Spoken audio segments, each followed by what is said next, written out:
Thank you so much, Dungeons, for that raid. We really appreciate it. We'll be live in just a moment. Just doing a quick mic check. We're having some minor audio glitches again. So hopefully everything sounds clear right now, but we'll see where the night takes us. How's that sound so far? Everybody doing good out there? Hopefully everything sounds decent. Yes, blame me. I'm going to. I'm always you. We'll be live in just a moment, y'all.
Welcome to another edition of Banter and Babble.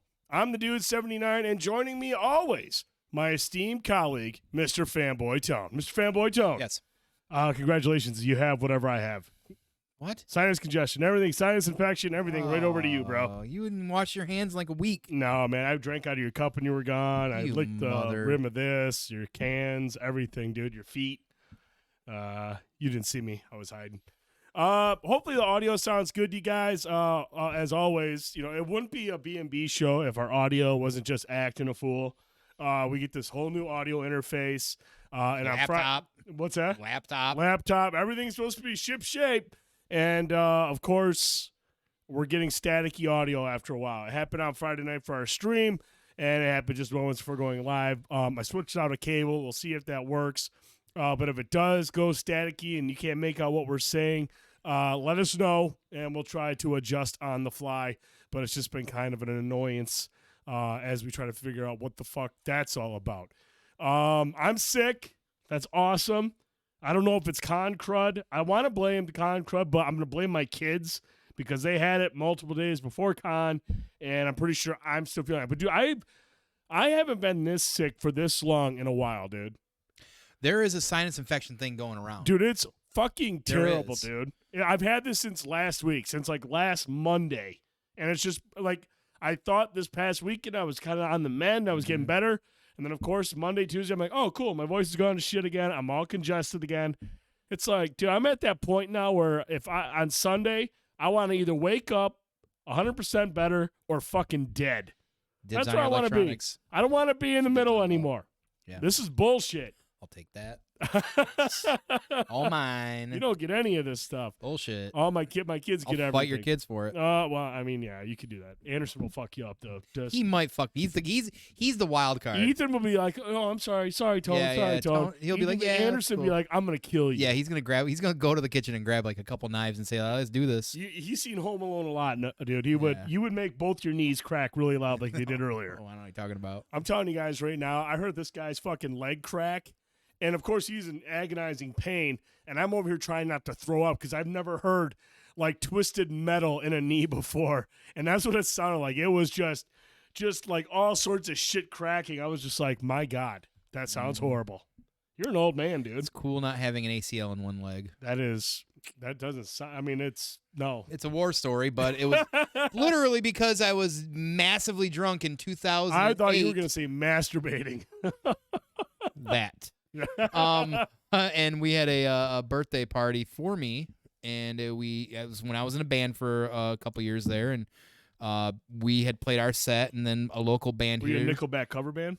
Anyways, this local band here was coming over to play after for my birthday party, and me and the other guy from the band were hammered, of course, and we were mosh pitting in this basement, and tangled a couple times in the air, and the last one just obliterated my ACL. Oh my God. Apparently, from what I heard though, and I'm not sure who it was, and I don't know if this person is alive or not yet to this day, but apparently I smeared some petite young lady. Oh no. Apparently. I don't remember the fuck. I just remember people carrying me upstairs because I couldn't literally walk. Oh my God. It was bad. I mean, you could feel the tear. Did you just keep drinking at that point?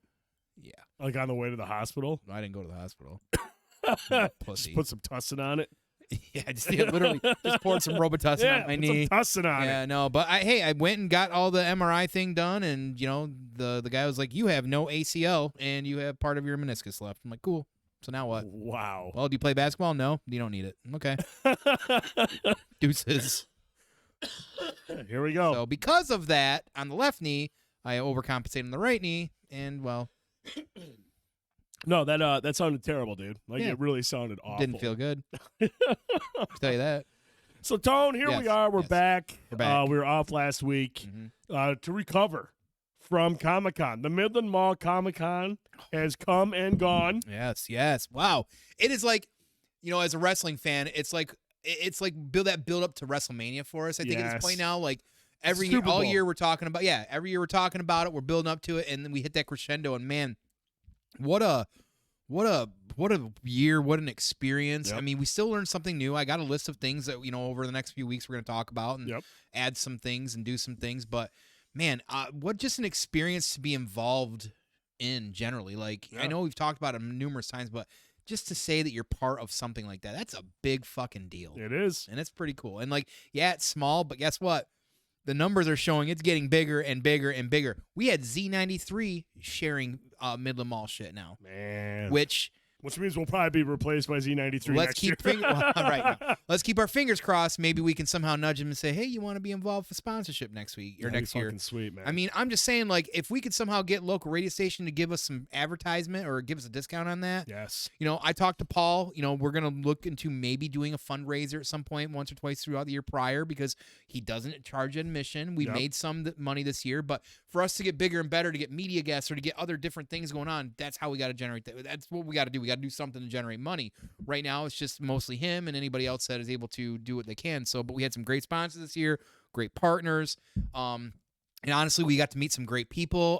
We've connected with some great cosplayer people of Michigan. Cosplay this year was fucking dope. They brought their A game. I mean, we just had a blast. It was great seeing anybody that can make it out. I know it's not easy for people to do that, but we had some of our friends and community members be able to make it. Of course, we had 7 Dungeons doing D&D back there. Listen, I got to tell you, like, as the guy, and I'll take credit for this, and I always will, as the guy that pushed Drastin to stream on Mixer the D&D sessions and where they're at now, kudos to them for the crowd they had. Dude, he had a crowd. You guys nailed it out of the park, bro. And like, that's like, how many people can say they go to a con and get a chance to play some D&D? And listen, D&D's popular, and that's just the way it is. It's going to keep getting popular, but more popular. But when they were doing their giveaways, I know, I'm getting to that. When they were doing their giveaways, they had a fucking crowd down, like, dude, both a days. Crowd. A crowd. So I mean, it was great for us all to network, meet some more people, bump some elbows and things in that nature. So I'm really excited for what the future is going to bring. Hopefully, we can work with some more local partners and vendors, not just, the whole, but also with Banter and Babble. Yes, and he stole Where's my yours? thing. Where's yours? Oh, I'm getting one. Don't worry. Yeah, bitch. actually, you're going to get this one. He's making me a custom one. No, I'm going to paint mine whenever I get one. Look at the shine, dude. Yeah. Got to have that shine, boy. How would nobody want? I mean, look how that looks. Yeah, that's dope. That looks fucking incredible with the man. shine. Yeah, that's awesome. That's a dope dice tower. I'm going to tell you the one that he showed me. Did you see the one he's got with the lights in it? Yeah, oh, yeah. I've seen Dude, I've seen a few of those. Fucking incredible. Yeah. The red lights in the eyes. Yeah, man. Oh, my God. Gnarly. You can have this one. He's No, making me a fuck red off. light one. I'll paint my own. But at the end of the day, it was such a great experience. And I just can't wait till next year. I talk to Paul literally every other day about something or this, that, and the other. Yep. So it's always back and forth going on. So he's already gearing up and ready to go. And that's just it. You can't just build a couple days, literally when the dust is basically not settled. That's the thing right now. Dust is not settling, and he's prepping for next year. However, he's also got things going on locally. You okay? I'm good, man. He's planning all kinds of different events throughout that. Like, he's not ever going to stop. But this is good because this is more people get to know him and be like, oh, you do this? Oh, well, let's go to Comic-Con next year. So he's busy. A lot of great events. You'll probably hear from some of us over the next few months. We're always going to give some promos and shout-outs. We do little clips for him. We're going to keep doing some things for him as well, too, because honestly, him allowing us to do this and being exclusive to be there is fantastic, and it's a great experience for us to again, just even to meet people and get our names out there a little bit. So fucking awesome. We had a great year, and I can't wait till next year, and who knows what the next year after that will bring. I'm telling you, man, it's a learning experience every time. This year it went off without a hitch. I know. Hey, before we finish, fucking scumbag. Let me see if I can get a little bit more. We gotta let them know what we're drinking here before, because it's pretty much gone. Let's talk about this. So this is what we're gonna call the not so Manta Cordial cherry, and this is me just getting a dig and a dressing. Originally, this was called the Manta Cordial stout that he made, home brewed. Yep. Brew Arcana. Am I saying that right? Wherever you, yeah, I think that's right. What's your name for that? Yeah, you can throw it out there. But this was supposed to be biting into a chocolate covered cherry. Mm-hmm. And unfortunately, he's still, new at it, and, just timing a little bit was off. Unearthed Brew Arcana, thank you. And missed the mark on it. Learning experience, just like anything else. Brewing is one of them. Unacceptable, but learning experience. Unacceptable, but a learning experience. Now, because I love chocolate-covered cherries. That being said, as a normal just stout, it's fucking good. This is fucking top tier. So whatever you've got here, but I'm not giving you any credit. Right. Because this is not what it's supposed to be. This is, as it is, really fucking delicious. I mean, this is great. This is really good. But considering what you were trying to make, unacceptable. Don't be sorry.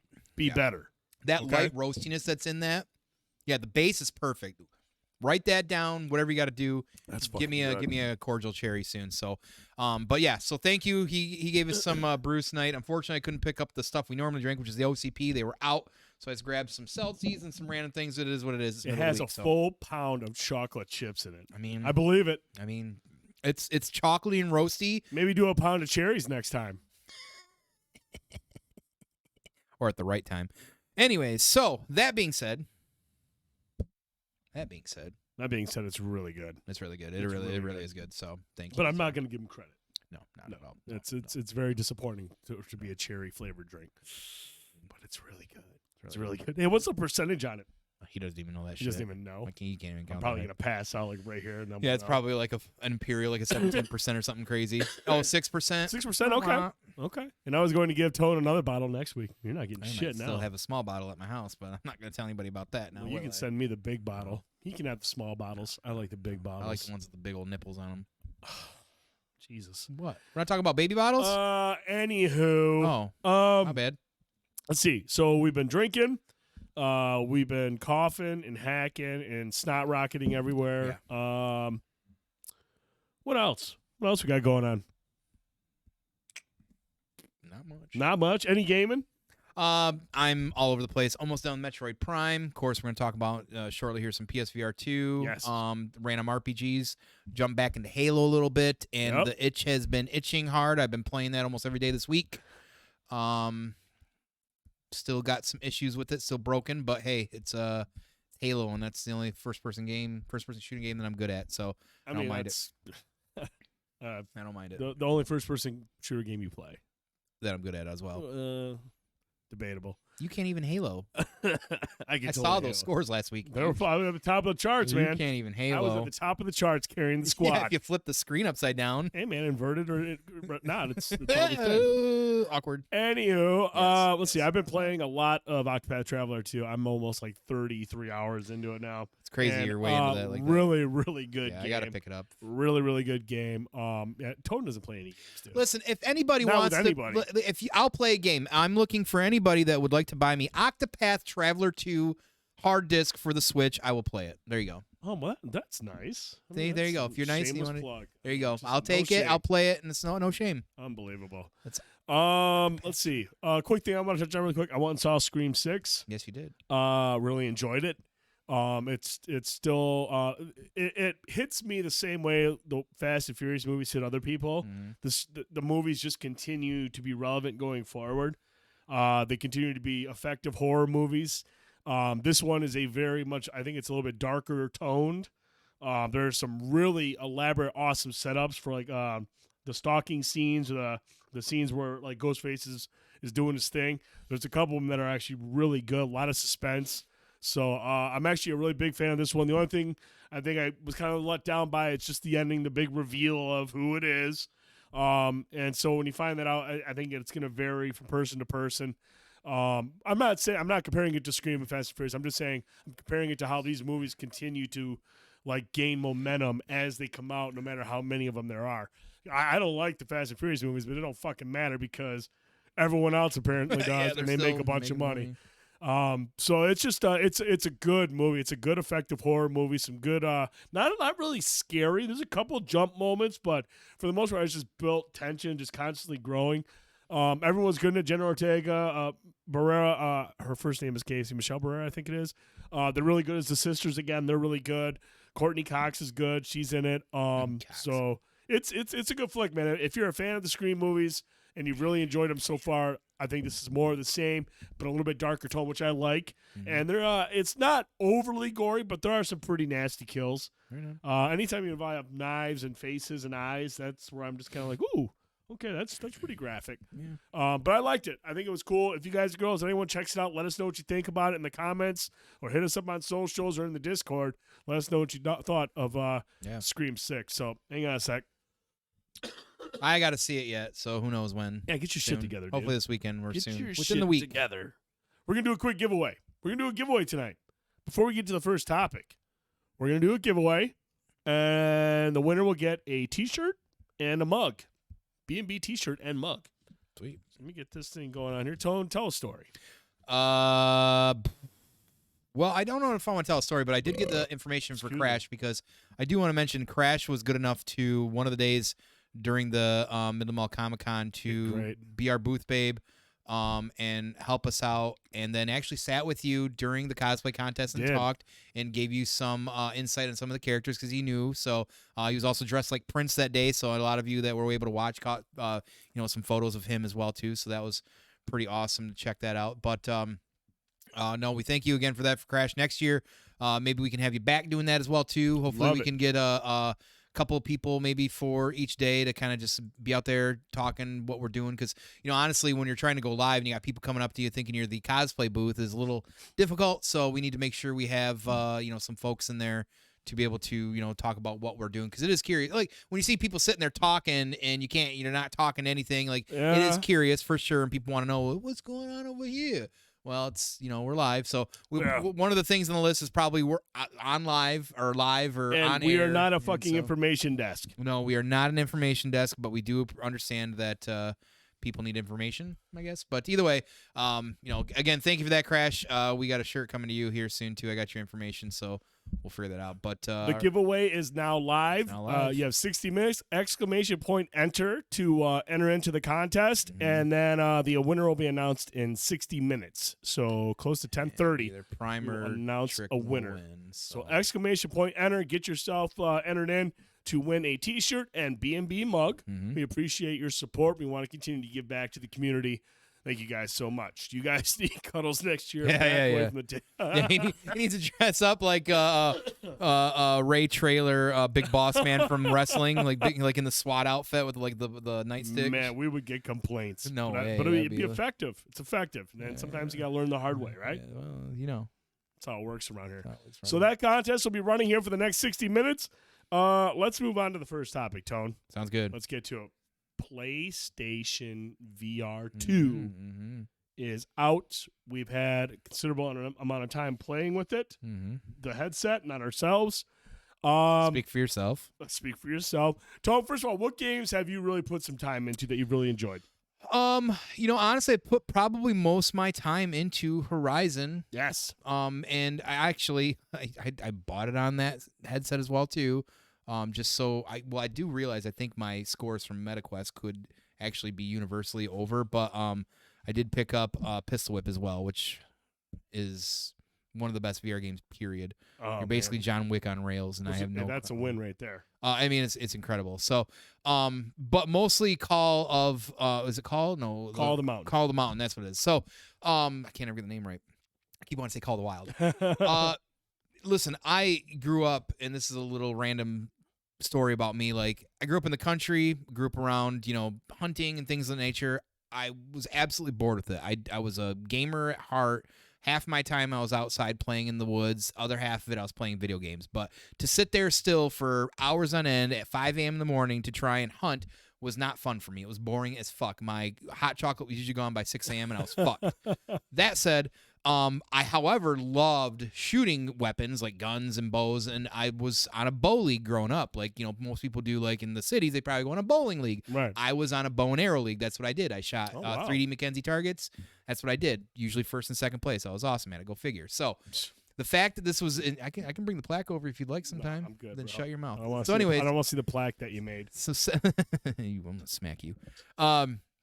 So to jump into something like VR and actually try and use a bow and arrow, I'm like, I'm actually really, really surprised in how well it actually works, including, when you're adjusting for distance stuff like that, because you can't, it's not like, a Halo sniper gun where you just shoot straight and it goes straight. You got to sometimes, depending how far out, as just like bullet drop or anything else, you kind of have to adjust for it. It really works well. I mean, when you're picking up the arrow and putting it and you're shooting, I'm just like, wow, this is like natural. It was really cool. And then the first time you get to fight like the birds, yep. There's the glints, I think. Glint hawks. Glint hawks was like, I was like, oh shit, Ducking behind cover, dude, this is pretty next level. So, honestly, even in the world, like when I got into it, and you're looking at stuff. The thing I do, and this is very childlike, of course, is I look at things and there's like plates and bowls and stuff sitting around, I'm grabbing them, going whoop, tossing them, tossing, throwing, dude, just to see. Anderson was laughing his ass off because I kept taking the bongos, and the drums, and throwing plates and shit. He's like, what are you doing? I wanted, but that was, I mean, as goofy as that is, and as obviously immersive. Yeah, I wanted to see like how were those physics working. Right. That was what it was. I'm like, okay, cool, bunk, hard, sloth, or whatever, And I'm like, oh shit, this stuff's really like legit. Okay. That's really cool. So then I walk over to the little cave area and find the fucking paint. I'm like, oh yeah, I wrote my kids' names. There's a little paint. I didn't. I made you a dick. wrote a dick. I made a dick. Yeah. And I was like, oh shit, I just drew a dick on a caveman wall. Cool. I tried to get a picture of a screenshot to send you because I know how much you love dicks, but I just figured, well, paint it and walk away. If it's artistic, I'm fine with the dick on the wall. But I'm okay with it. No, it was pretty immersive already so far, and very honestly, the last few weeks, because leading up to that, we got into the Middle Mall Comic-Con. I just haven't had a lot of time to play a lot of games. I know. So I really haven't been playing anything else, and then people are like, "Hey, let's play some Halo." I'm like, "All right, let's play some Halo." It's hard, man. Only so much time in the day and so many different systems. Last few weeks, man, it's just been really busy. I haven't had that kind of time in the evenings, but I'm hoping next week before I leave for Ohio, I'll have some more time. But yeah, either way, regardless, great time so far. Listen, at the end of the day, the last thing I really want to say about it is that as somebody who's played VR pretty consistently for the last few years through the PSVR 1, 2 different MetaQuests, and now the PSVR 2. First of all, the PSVR 2 does things that the other VRs have not even close to doing. Maybe they are soon. I don't know. But I'm sure. The eye tracking they're doing, the haptic feedback in the head, the haptic feedback in the hands is completely immersive. I mean, when you're literally dragging your water, as Jay McKenzie said, and you got resistance, or you're moving something to the side when you're in the boat and Call the Mountain, it wasn't even all that stuff necessarily, but in a way it was, because my issue has been the clash detection. That's the thing about VR. Like when you're hitting stuff, like it just feels like you're going through it. Like when you're clashing swords, even with like playing like the Darth Vader stuff, like your lightsaber battling or whatever. It's just like, man, it's missing something. Well, now because of the haptic feedback grips that are completely in a great design, they're definitely a little bit heavier too, because it's thrown me off compared to the MetaQuest, but it's taking care of that, and which makes it. That's that much more immersive. Like when I'm hitting stuff or touching stuff, I can feel it because it vibrates or it gives resistance. That's like it, to anybody else that's not tried VR. It might sound really minuscule, but as somebody that's played a lot of VR for a long time, it's like a next level step of immersion. Like, and again, like to talk about the eye tracking and everything that you're doing, like it's fucking crazy, man. It's like once again like playing brand new tech off something that you've been doing for a while, and that somebody just comes out with it and does, hey, I've improved on this. What do you think? It's really almost like you're playing it for the first time again. It's pretty awesome to go through the menus of some of those games when you turn on the eye tracking and you just man, and you're looking at what mode you want to play, and you don't have to move your stick. You just look at it, and it knows what you're looking at, and it lets you select it. But yeah, it's been a great experience. I've played through a bunch of Call of the Mountain, incredibly immersive. The one thing I really appreciate is just the field of view, the clarity. It's much clearer than on what PSVR 1 looked like. I enjoyed that, and I can tell you, man, when there's a lot of climbing in Call of the Mountain, and there were multiple instances where I was like climbing and just looking down, and that's like a no for me. Shit! When it hits me, I'm just like, Jesus. And then there's times where I'm almost like letting go. I'll freak out when I'm just standing there, and I'm like, oh shit, I missed the ledge, and I have to catch it. But I'm like, oh shit, because I'm like, oh my god, my mind is here, So. It's just like you said, it's all the little things, using the bow. It's very intuitive, pulling back, aiming it, using your line of sight. It's really, really good. Being able to duck behind cover and all that stuff works good. The other thing I like about this is when PSVR 1, you had to face the camera. Wherever the camera was, you had to face it, which means usually the cord was in front of you, running in front of you. See, now when I play on that, especially when I'm over there, I'm not facing the TV. I face away from it, so the cord's behind me, so I'm not really fucking walking around it. It's always behind me, and that has helped me take advantage of the moving around in the space, because it's much like Meta, where you create that space around you. Which looks like you're in the Matrix when you're doing it. It's fucking awesome, and that makes it much more immersive when you can actually walk behind and get behind rocks when those Glynhawks are attacking. So it's the little things like that, the little changes. Yes, it's wired, but not being tied to a camera, you can move around and position yourself where the cord is behind you, and it's not so much in your way, much like it was on the PSVR 1. So I've really enjoyed that game. Moss is incredible now. Yeah, that's what you were saying. Moss, I liked it on PSVR, but it was just that screen door effect, the visuals weren't as sharp as I'd like. Moss is a game, man, where I will sit there on my couch and just put the headset on it, because it's, man, you can just sit and play through this game, and it is fucking awesome. Like, it is really a really, really good game, really immersive, takes advantage of a lot of the features, the haptic feedback and all that stuff. Really digging Moss. I got into Pavlov, and Pavlov is basically the first-person shooter that's out right now for, I'm still waiting for Firewall Ultra. That's the one I'm really hoping that's the one I think we're all will be awesome. I played Pavlov. Pavlov is the only game out of this group right now that has made me a little uncomfortable moving around, because it's kind of, I don't want to say it's a twitchy shooter like Call of Duty, but you got to have your head on a swivel, and you're constantly moving around and sprinting at times. And that's the one where I'll take off the headset and I'm sweaty. I'm just like, oof, I got to take a break. I'll wear a bandana. But like I played, I jumped back into Thumper. I haven't played that in like 7 or 8 years. Thumper is fucking awesome in VR. Incredibly immersive, awesome soundtrack. I like that game. The kayaking game, I really liked it when I was in a very calm setting. You can set it up in, I can't remember which location it is, but during a storm. And it's cool at first because there's lightning and thunder and it's very immersive, but the fucking waves are this. And after like 5 minutes, I was like, okay, this one I'm not quite ready for yet. Like, that was like worse than like Pavlov. I was like, I'm going to throw up if I stay in here for another 5 minutes. Shit, okay. Because you were like, did you sit down while doing that, or were you standing? I was sitting. Okay. I was sitting down for that one. But overall, though, I mean, it's been an awesome experience. Like the games look really, really good. I really think, they bring Beat Saber over. Oh, they will. They are. will. They've already said they are, and I'm waiting for that too. I'm really excited for Beat Saber as well. Switchback comes out tomorrow from Supermassive Games. They have Man of Medan and all those games. So they have it's kind of like an on-rail shooter, but it looks really good, and it takes advantage of your eye tracking. And I was telling you about it. There's a section where you're like in this room, and there's mannequins everywhere in front of you in a distance, and anytime you blink, there's a chance they're going to move. So you blink your eyes, and they'll move to a different spot. Or if you turn and look this way and you come back, they're closer.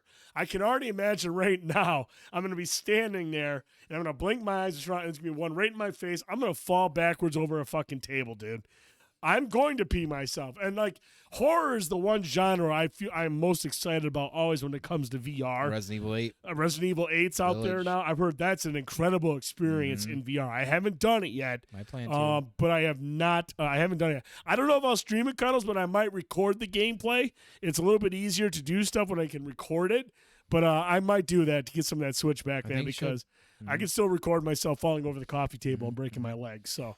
Good times. I do want to say, so Zach mentioned Gran Turismo 7 VR is next level. I've heard mostly good about that, so that seems to be on par. So I've heard good stuff about that. Dude, I've read multiple articles where people get the wheel and the pedals, that's the way to do it. Like fucking the most realistic experience I've ever played. So outside of Glory Hole Simulator 4, which I hear is going to be awesome, yes, the game I'm waiting for. Well, I did see that Ace Combat 7, the Maverick Edition with the VR stuff is out, but I don't know if it's been upgraded yet for PSVR 2. I don't know if it's PSVR 2 really compatible yet. Right, and sadly, I found out last fall, matter of fact, Eve Valkyrie online servers were shut down. It's all gone. And I'm really pissed. Yeah. Now, that's fine. Now, if Ace Combat can... somebody's got to step up and give me some... Like, I know people want to do the racing thing. I don't. I want to do the dog fighting in VR because, like I've said many times, Eve Valkyrie 2 or Eve Valkyrie Online playing space... What's that free-to-play war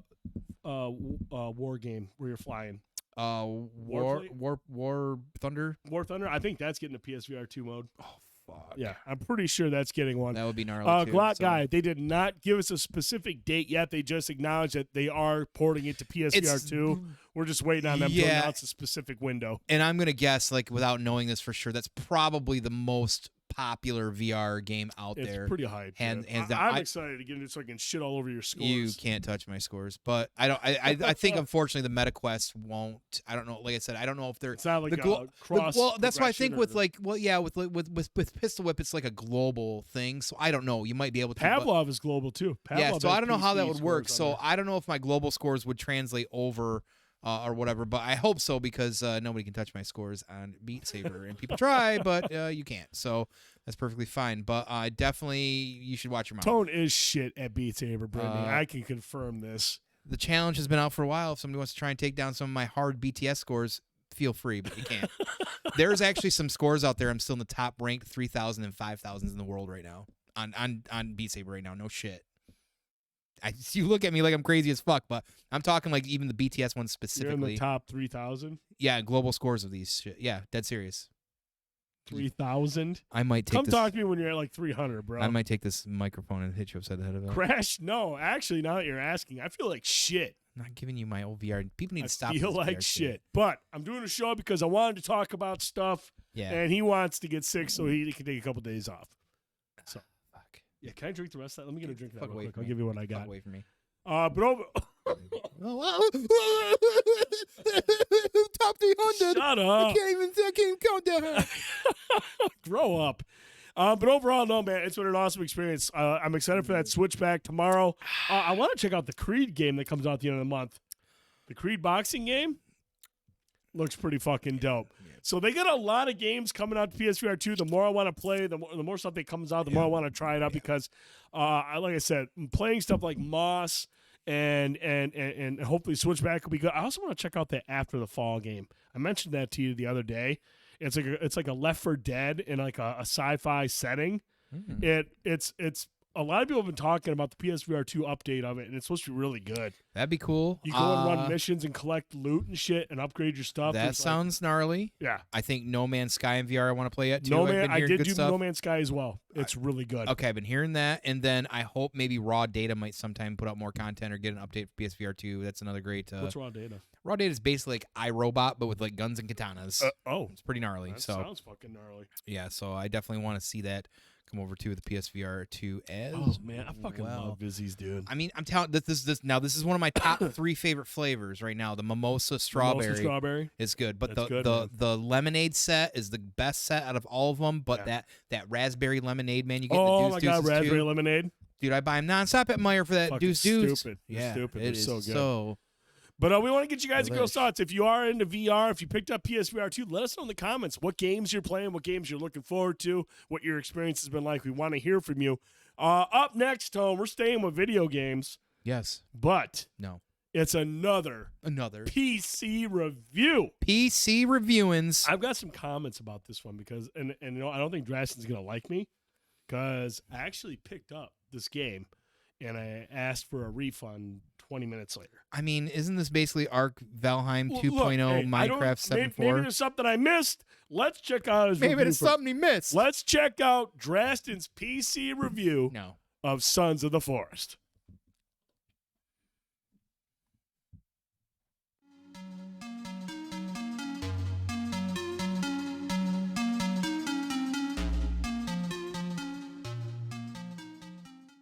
Does that sound staticky to you guys? Welcome, everyone.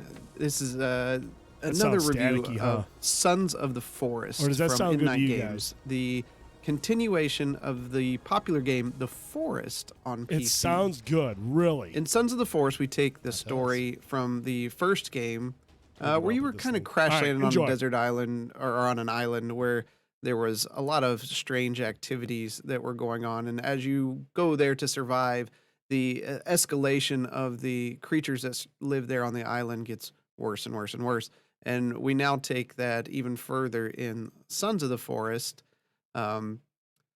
allowing you to explore further. First off, it's a beautiful game. It's got a lot of forestry. You see birds, the clouds, the sun rays. It's a freaking, what the heck? Get away from me. Yeah, that happens often.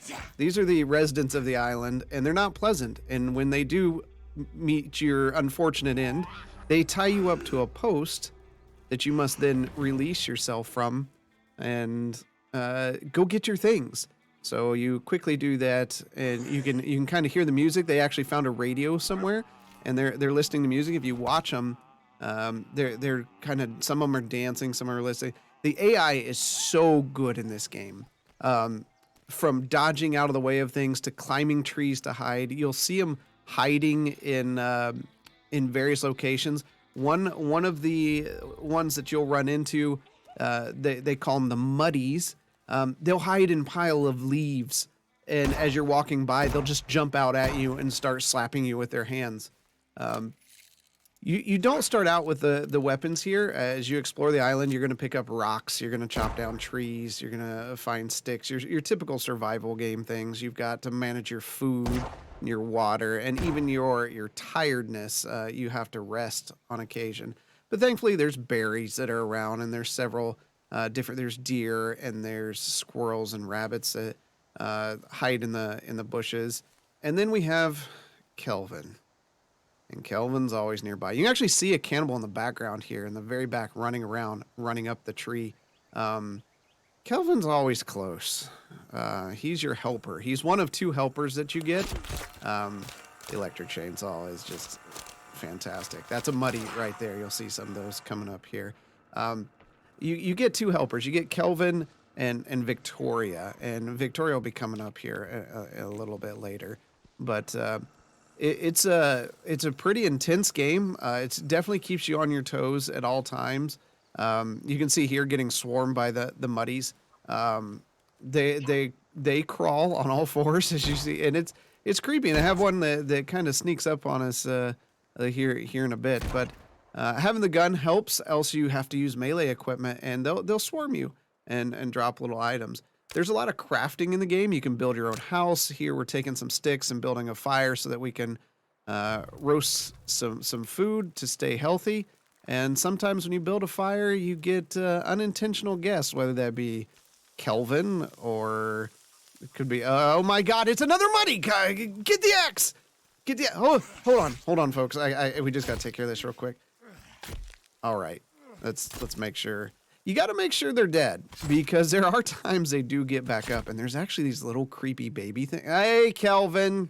Hey, we're trying to talk about the PC reviews here, and you just keep coming over here and staring at me with your soulless looks. It looks like the way Tone looks at me when I'm drinking a beer. I'm suddenly completely uncomfortable. But you can give Kelvin instructions. You can have him collect sticks or logs or things. He nods with his blank stare. A big part of the game is exploring caves that are around the island. You'll find these dark places, and you've got your trusty lighter until you find a flashlight. And it's really eerie in these caves because you hear a lot of things. There's dripping. Of course, the creatures that are here are different than the cannibals that are outside. Sometimes things fly. Bats. Sometimes those will fly out at you. But in this case, like, you find these weird little bunkers hidden. And this is what lends to the story. Something bad has happened here. And you're here to try to find that out. But lastly, we find Victoria. Victoria is our helper here, which we can arm with actual weapons. Kelvin's too dumb to carry weapons. But Victoria, yes, that's 3 legs and 3 arms for your convenience. There's Kelvin. Hey, Kelvin, you're always freaking here. Victoria, you can change out outfits and give her guns, and she will, as she trusts you more, defend you and point to you where cannibals are. You can give her those shotguns and different things. But yeah, other than that, we're going to hang up some meat here, dry that out for later so we can go on another deep dive adventure in the lands of Sons of the Forest. And this is your Sons of the Forest PC game review. I highly recommend this. 4.5 stars right now. So check it out. Only on PC. We'll see you next time.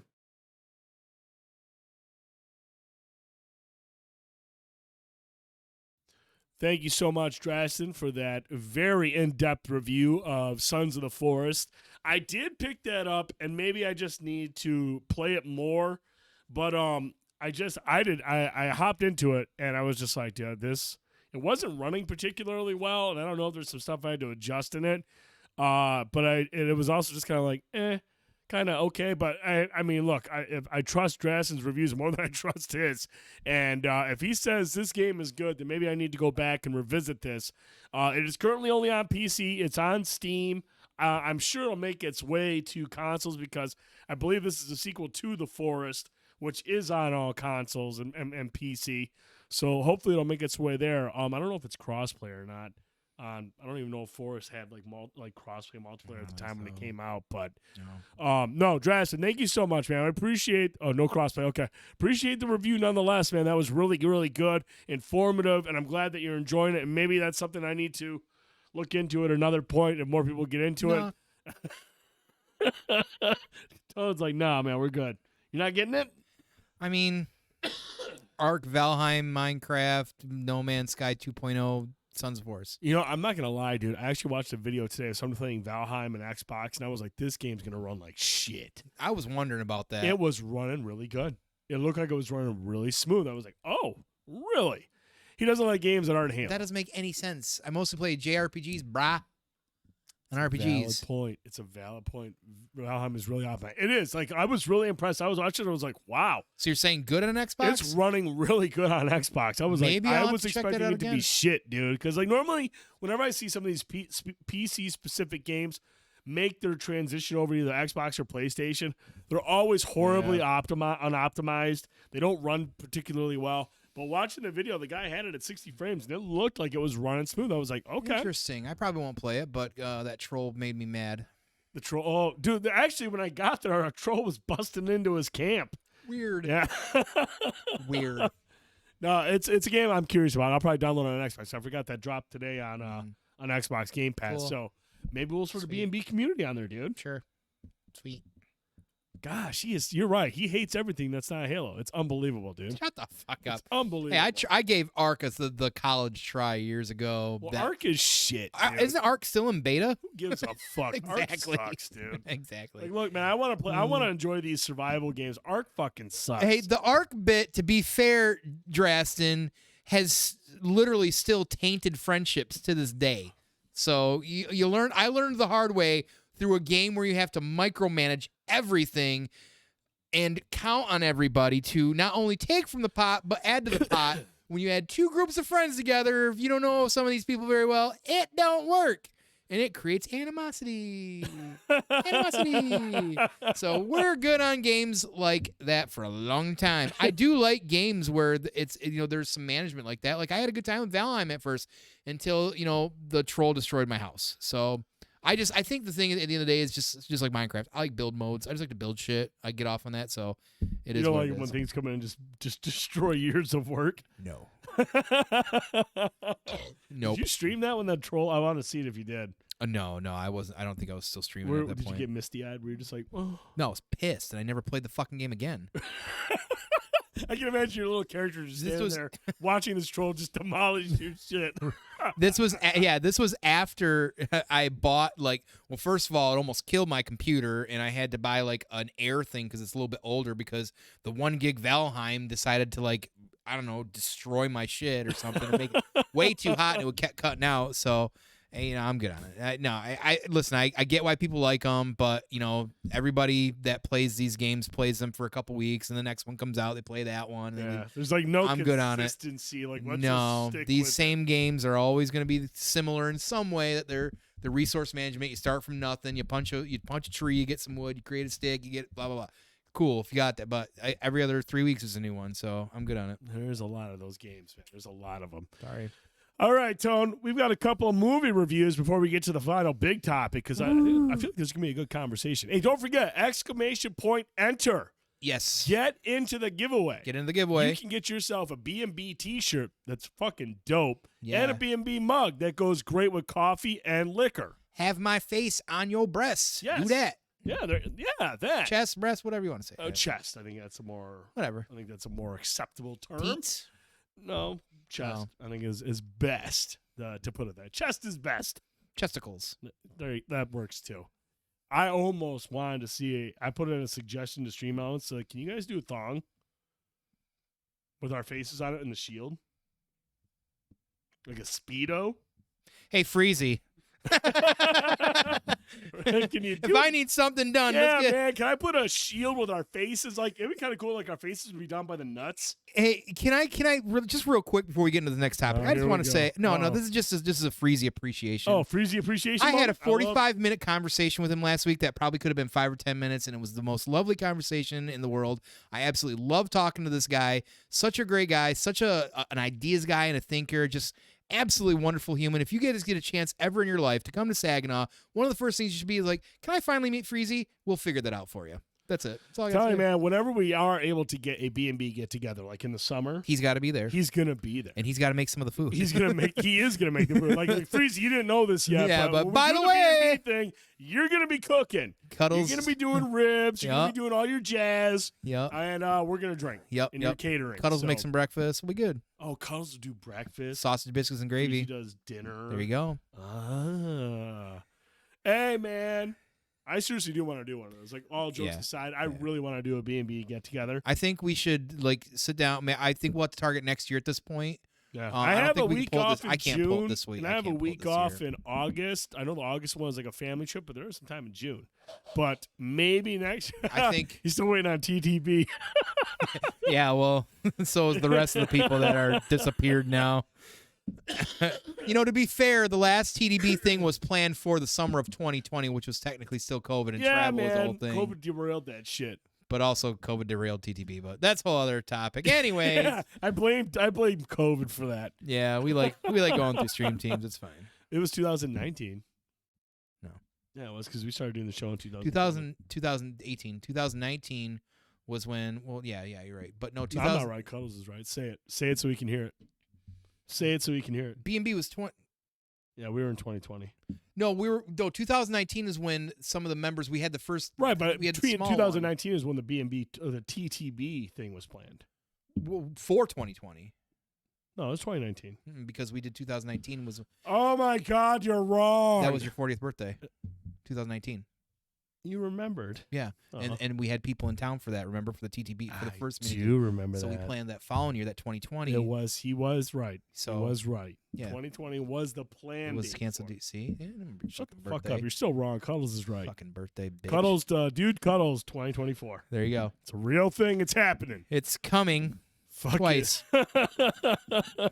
All right. Yeah. Anyways, let's jump to our movie reviews. Sidetrack. We got a couple movies we want to love saw. you, Freezy. Even though Tone didn't go see Scream, we did go see one of our most anticipated movies. Yeah. Of the year. Dude, when the trailer dropped for this fucking movie, Tone and I were like, okay, Adam Driver's fucking amazing. And he's either going back in time or he's traveling across the galaxy. Who knows? And he's showing up on Earth during the dinosaur period. Sweet. This is going to be incredible. Premise is awesome. I mean, seriously, you tell me that, you show me that on paper, I'm like, that's a James Cameron $1 billion franchise right there. So you and I were like fucking hype, bro. Hype for this shit. And so like, all right, man. And then the day comes where we're going to go see it. And, we're like, we're not going to look at reviews. We're not going to read reviews. We're going to go in clear-headed. I looked at reviews. And then we looked at the score, and I was just like, oh. Well, fuck. This is not reviewing particularly well, but that's okay. That's okay. They don't understand us. They don't understand this nerd shit. Yeah, dinosaurs. They don't appreciate dinosaurs versus Adam Driver. Right. Okay? You guys are fucking stupid. This movie's amazing. Right. So you and I go to it. And it's 90 minutes. 90 minutes. Something like this, something like CocaineBear, perfect. 90 minutes. Awesome. Something like this, I'm kind of hoping for like 2.5 hours. Man, I want him to like really dive into shit, figure out what's going on, where he's from. Right. And we get there, I'm like, oh, it's a 90-minute movie. May see him like without a shirt. Yeah. And then, right as we sit down, it's like, hey, Sony Pictures, Columbia. Yeah, when you see the Columbia, that's when you get worried. You're just like, oh, yeah, I forgot. Participate. Yeah, with Sony, but then it showed the Columbia. Yeah, and then I was like, oh fuck. We're like, okay, well, that's okay. It doesn't mean anything. No. It's Adam Driver. He's battling dinosaurs. Tone. I didn't hate this movie. No, but this is not the movie that I was anticipating to see based on the trailers. Yeah, and listen, it's not Morbius. It's definitely not Morbius. Not of things are, but the premise. I was looking at this like from a video game scope, right? Yep. Like maybe a little ridiculous. Like like Dino Crisis. Rock, something like that. Right. I'm thinking, okay, we're gonna do a little sci-fi twist. Like when you think about time wise, like okay, so we're prehistoric Earth. Okay, so you're talking they flew billions and billion years ago. Okay, 60 blah blah blah. Okay, math. Okay, universe been around. Okay, makes sense. Right. Makes sense. In theory, the premise of it. The movie is more about Adam Driver and dealing with the loss and protecting her and getting her off the planet before the big meteor hits. There is not enough dinosaurs in this movie. There's not enough action in this movie. Based on the trailer, I'm thinking this is going to be a fucking high-octane, suspenseful, awesome Jurassic Park, futuristic Jurassic Park. How do you fuck that up? I'm not saying they fucked it up. It's a decent story. There were some good scenes. Yeah, there was some good scenes, but there wasn't enough of them. Yeah. There was too much downtime. Yeah. And I get they're trying to build up the relationship between him and the girl, and once you understand what happens to his daughter, you understand his perspective of things and why he's doing what he's doing. But at the same time, it's dinosaurs and he's got a gun. Yeah, we were too, J-Hill. Trust me. You're killing me. I was hyped. J-Hill, hey, look. When I saw this trailer, I was expecting a fucking balls to the wall action movie. A fun Jurassic Park with sci-fi shoot 'em up shit. Yeah. Where Adam Driver's a fucking badass. And he's cool, But there's a lot of slow moments in this. Yeah, and It's really slow in a lot of areas, but then towards the end, when they try to ramp it up, there's a lot of kind of like dumb shit happening, and shit that doesn't make. I mean, I get it. I have to suspend disbelief in a movie like this. I get that, but at that point, I'm seeing shit happening. I'm just like.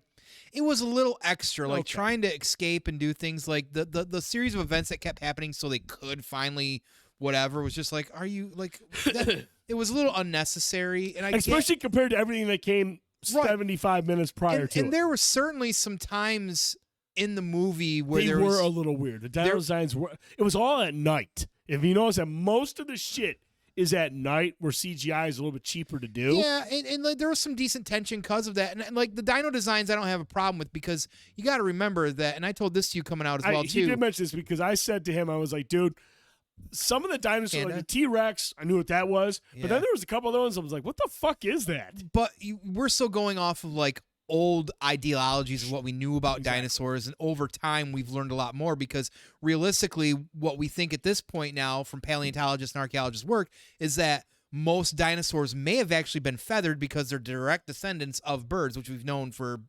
many hundreds of years or whatever, decades or whatever at this point. So they think that they would have progressed like that as well too. So the designs weren't really that much of an issue, because like, we're unearthing stuff all the time. We don't know everything either in that sense as well too. Like we can piece them from what we're getting from their fossils, but that's all we have to go on that. So while the designs were a little weird, that to me is so minuscule compared to everything else. Like the movie just wasn't overly all like great. Like it was enjoyable. I had fun with it. There were some times that were fun, but like the story was so lackluster. And listen, here's the thing, like the thing that really threw me off about this more than anything, and this is the thing. And here, I will say this. All I'm saying is don't pay for this movie in the theaters. Don't pay it for an early access. Watch it on digital. Wait till it comes out free on digital, some platform, and watch it and be the judge. Because honestly, somebody might find this as a gem and be like, I could see my kids enjoying this. Right, and that's fine. And like I said, I didn't hate this movie. Would I watch this again? I would watch this again. Does that mean I'm going to enjoy watching it again? I don't know. But you have you have an entire race that apparently is exactly like human. Not always, Zach. That's a very dangerous statement. No, I don't agree with that 100% at all. Not always go to the theaters to see movies. Absolutely not. You have an entire race of people that are clearly humanoid, who knows? They probably call themselves human, I don't know. 65 million years ago that live probably billions of light years away, and they're literally coming to Earth, and ironically enough, everything that they're talking about is named the same things that we named them. Oh, there's water. There's water. That's a knife. That's a couple miles away. That's a gun. That's It's basically like another one of us somewhere else. That was the thing that made it the most hard for me to suspend my disbelief, because I think I mentioned that maybe even during the movie. I'm like, I was like, why are they calling, like, why wouldn't he call water like something like wet or anything? Like, anything but water. just like even their language, like. Even if they spoke the same language, like dialect, just so we can understand the movie, I understand that, right? Why are the things like not like the same nouns the same? Like their language should not reference anything that we say at all. There's no, and like because of the asteroid hitting, the things that were clearly quite left behind there, over time and over 65 million years is going to melt and whatever the plate tectonics move and volcanoes and blah blah blah and everything burns, right? But that's fine. But like that was the hardest thing for me. It wasn't the weirdest dinosaur designs, because to me that I can logically kind of connect those dots, but it was why are they referring to that as water? Yeah. Why is he saying the same things? Mountain? Like, you're like, how the fuck? Why the fuck would he call it a mountain? Hey, man, Crash says, Han tells a rebel, I'll see you in hell in Empire. He does. I mean, he says hell. He does. I know the Bible one. Galaxies far, far away. Right. Well, I mean, hell is also used in Norse mythology too. So there's that. Yeah, exactly, Panda. I surely would. But like, that's my point though. Like, he was referring to and saying things and calling stuff the same way as I'm like, why the fuck would he even, like, that doesn't even make sense. Yeah. Like, and I want to circle back to what Zach said. Like, this is a movie I would want to see in a theater. That's why I went to go see it. It's dinosaurs. It's sci-fi. the next movie we're going to talk about, CocaineBear, I didn't have to go to a theater to see that thing. So I think it just depends on the film. Not everything has to be seen in theater. I agree. There are things like this that you should see in the theater if you're going to see it for the first time and you're trying to form your own opinion. But if you're listening to other people talk about it, or if you're listening to a friend and if a friend says, look, I don't think you need to pay for a theater experience, that's just a thing. Everything, I disagree with that. Everything is better in the theater. Yeah, but, I don't agree with that, and that's fine. But like, I just like there are certain movies where you can watch the trailer and be like, I don't have to see that in the theater. Yeah, I'll Clerks, the movie Clerks, not really something you need to see in a theater. Sure. It's just black and white. Super fan. Unless you're a super fan, which again is something like this. If you're a super fan, it's very not fine. subjective. You can go see it, but it's subjective. But I don't think every single movie deserves to be seen in the theater. I will never agree with that. And I think there you go. Couch is so much more comfortable. That's one, especially if you put some money into your fucking shit downstairs. I'm not saying like a ton, but if you have like surround sound, a comfy couch, surround sound, big serious. Dude, if you get surround sound, you got a and 14-inch nice fucking subwoofer, a big TV and a couch, room you for can two. create a movie experience. But again, you're still missing some stuff. Looks to be better in theaters all the time. So, hey, man, that's cool. I'm not going to get your body. You'll be the only one on that hill. But overall, like I said, I didn't hate this movie. I didn't hate it. I was just disappointed with it because I expected a little bit more based on the trailer, and I do feel like the story was a little slow, and towards the end, you're just like, okay, some of this stuff is just dumb. Like it's just not. It's not like I have an issue suspending disbelief. I've seen a lot of movies, but towards the end, I was just like, okay, this isn't making any sense. Yeah, I mean, there's going to be plot holes in a lot of things, especially when you're talking fantasy, sci-fi, fantasy, medieval, anything really, right? But man, oh man, was like the ending was the most puzzling for me when it came to that, because it's like these series of events just keep happening. Are you like, does this guy also happen to be the most universally bad luck guy in the world? Like, what is this? What's the fucking point here? Like, we could have done this. Everything that you were doing could have been done differently. Like, even like the point to where the end when here's the thing. Anytime you have a child involved that is supposed to be some form of like alpha character, is very hard for me to buy into. That was one of the problems with Black Adam. You had Black Adam, who's Black Adam, and he's taking advice from a fucking kid. You know the last person I'm taking advice from Black Adam? A fucking kid. You know what I mean? So like, shut the fuck up, go play your goddamn Game Boy and leave me alone. And that's kind of what was happening towards the end of this movie as well too. It's like there's great levity when you got great characters that help and add to it. Like if you're Short Round from the Indiana and the Temple of Doom, Indiana. I didn't say that right at all. No, you did. Short Round, yeah. But no, I didn't get Indiana Jones. You said Indiana and the Temple of Doom. There we go. That's Thank a you. porn, I think. God. A lot of things just flashed in my eyes and behind my head. Don't ever do that again. Yeah, I mean, there's a good example too. Yeah, another Iron thing. Man 3. Iron Man 3, the kid in there. Like now, I don't want to get down that topic.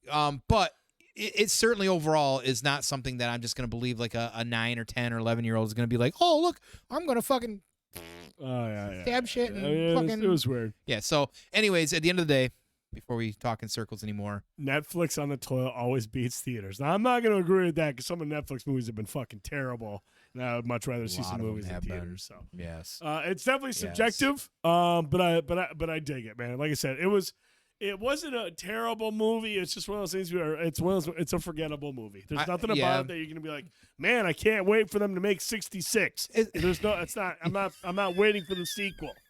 So it's just like, great, cool movie.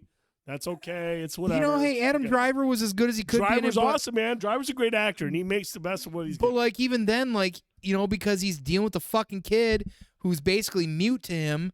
You couldn't get full range out of him either. Yeah. And that's fine as well, too. But, like, the rest, a lot of the stuff around it just wasn't making it a great, good movie. It was all right. I feel like this just should have been a much more bombastic, amazing. I think with the premise, it could have been amazing. Movie, and it just didn't hit those highs. And I think part of the reason we keep talking about it like this is just because we really wanted it to be good. We were excited about it, yeah. I really, really wanted this to be like an amazing movie, the start of a franchise, because I do think Adam Driver is a leading man. He has the ability to do that. It's just the story is a little towards the end. We need to get him in a role where it's like a long time thing, like outside of Star Wars, because they ruined that themselves. Get But him like in another trilogy. get him of in some kind. something big to where we can get him, because even his comedy bits are enjoyable. Like he's fun. He's got that dry humor, and man. it He's got works. dry humor, His dry humor bits are great. Like he's a great actor and he's good in a lot of things. Like I want to see him in something big and grandiose that can carry it. He is a guy who can do that. Oh, absolutely. But we're just waiting for that. Now, I don't want to get too far off this, but I just recently, I know Creed 3 is out and I really want to go see this. I finally watched Creed the 2, 1 or 2, last two Creeds. Oh, yeah. I had no idea these movies were so good, and shame on me for never watching them. Yeah. But Michael B. Jordan, there's a reason why he's entertaining. Like Fucking amazing, he's dude. pretty fucking amazing. And now that him and Jonathan Majors in his Creed 3, I know it's done really well. Actually, I've been reading. I think it's done well. Like I'm chomping at the bit to see this fucking movie. But that's my point. Like you give him something where he can carry something for this. A guy like that, like Adam Driver needs something like that. Blanco says Adam Driver in the new Naked Gun movies. Man, he would. Imagine him as Frank Drebin. I got to tell you, I am very intrigued by you. Even Dude, he Blanco, does where'd you have come up with? Where'd you come dry up with sense of humor. Where'd you come up with that? I could see, dude. I'm not bullshitting either, man. Like, I think of like Leslie Nielsen was a dramatic actor before he started doing comedy. Yes, he's a very good dramatic actor. Seeing somebody like him in a dry humor type of role like that, that's actually not a bad. I can idea, actually man. kind of agree. As a big Norm Macdonald fan, I kind of agree with that as well too. He could totally remake any Norm Macdonald movie. I love Norm Macdonald. Big Norm Macdonald fan. But yeah, so anyways, we'll stop talking about 65 before it turns to 66, and I'm old as fuck as it is. We got to move on to the next movie review. Tone, finally.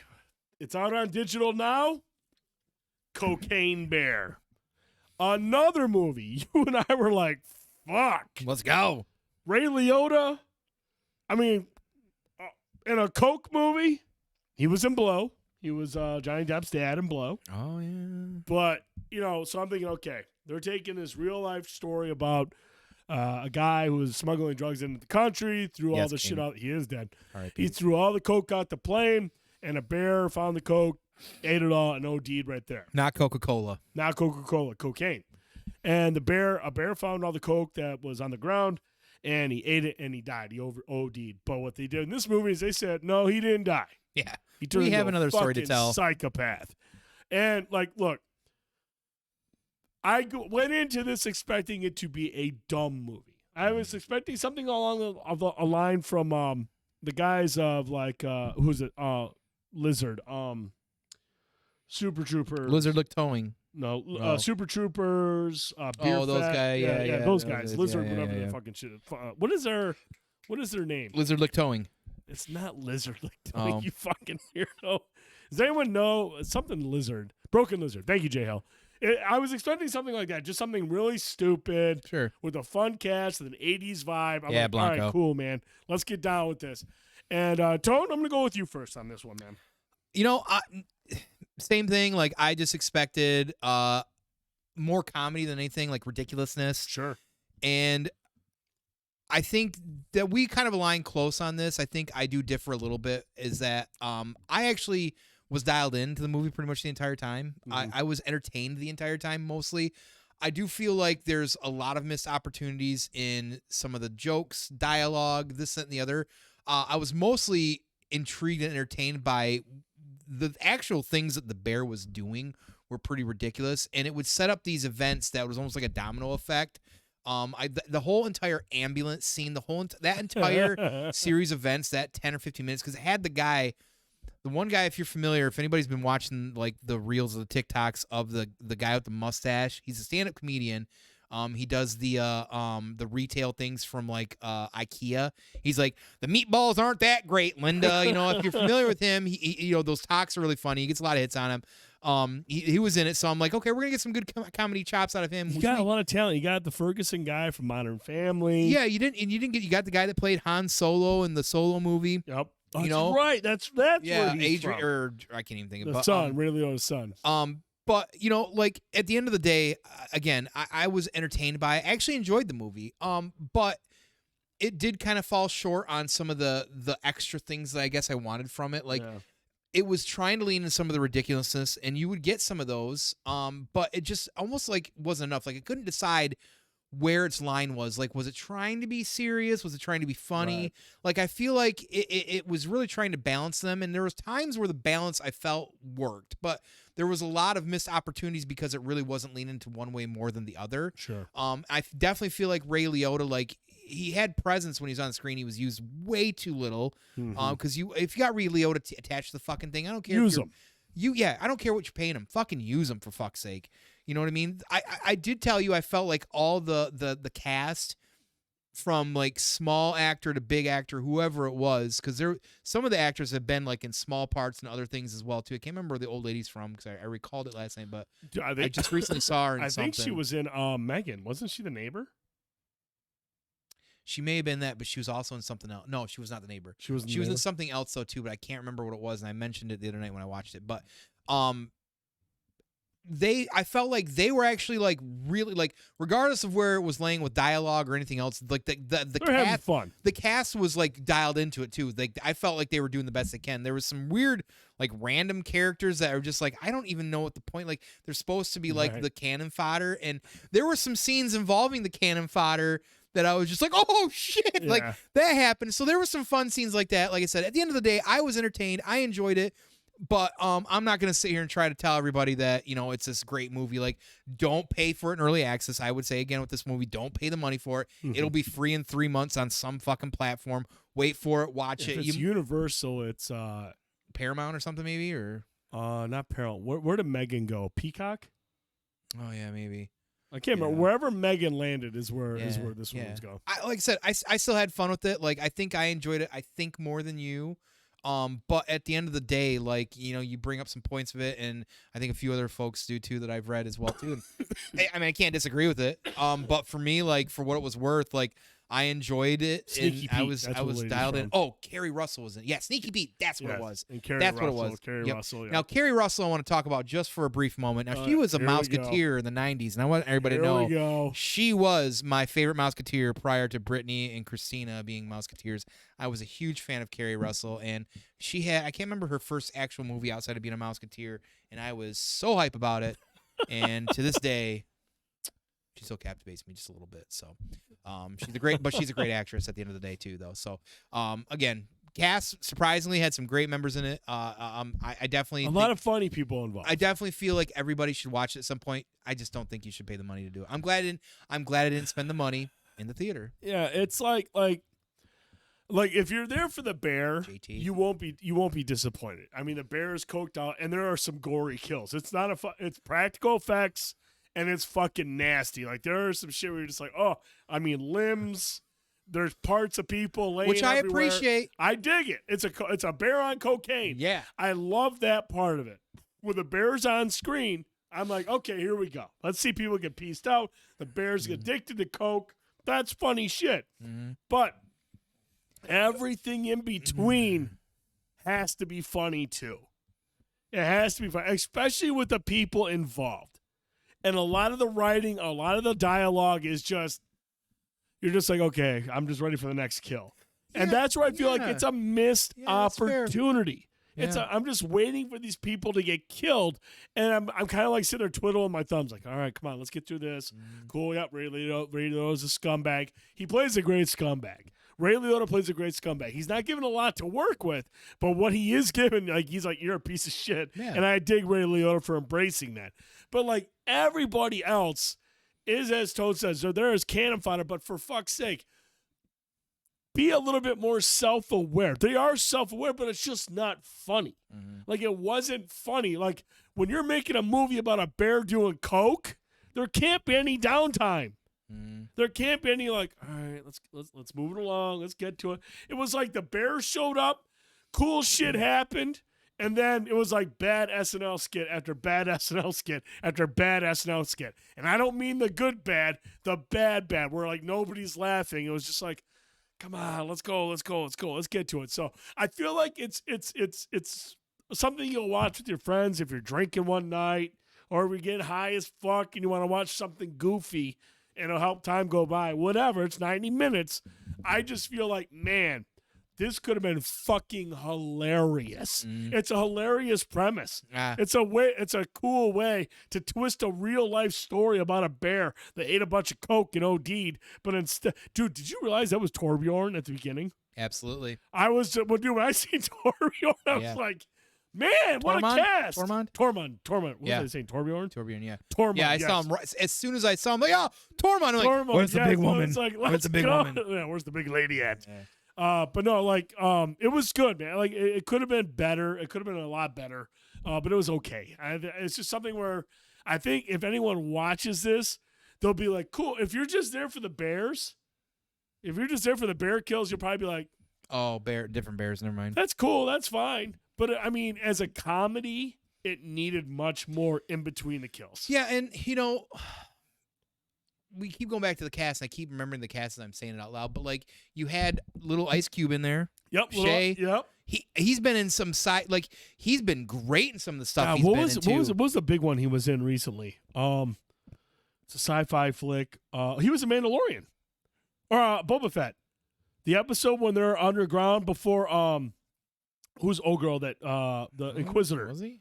He's the guy that's working underground. Oh yeah. Yep. He was in that. He was really good playing his dad in the NWA biopic. I'm sorry, Obi-Wan. Yeah, Obi-Wan he was in. He was really good in the NWA biopic playing his dad. He had a side role in Godzilla King of the Monsters. He was great in as well too. That's right. Pretty memorable for being a side character. So, again, a lot of good characters, a lot of good cast members. Unfortunately, like I feel like it would have leaned more into the comedy. It could have been epic, but I for whatever reason I was dialed in. I was enjoying it, and I think it might have had to do something with the fact that I was waiting for some gory kill or some bear and stuff. You get those. You do. I will only say one of my and to definitely agree with a lot of the things you say.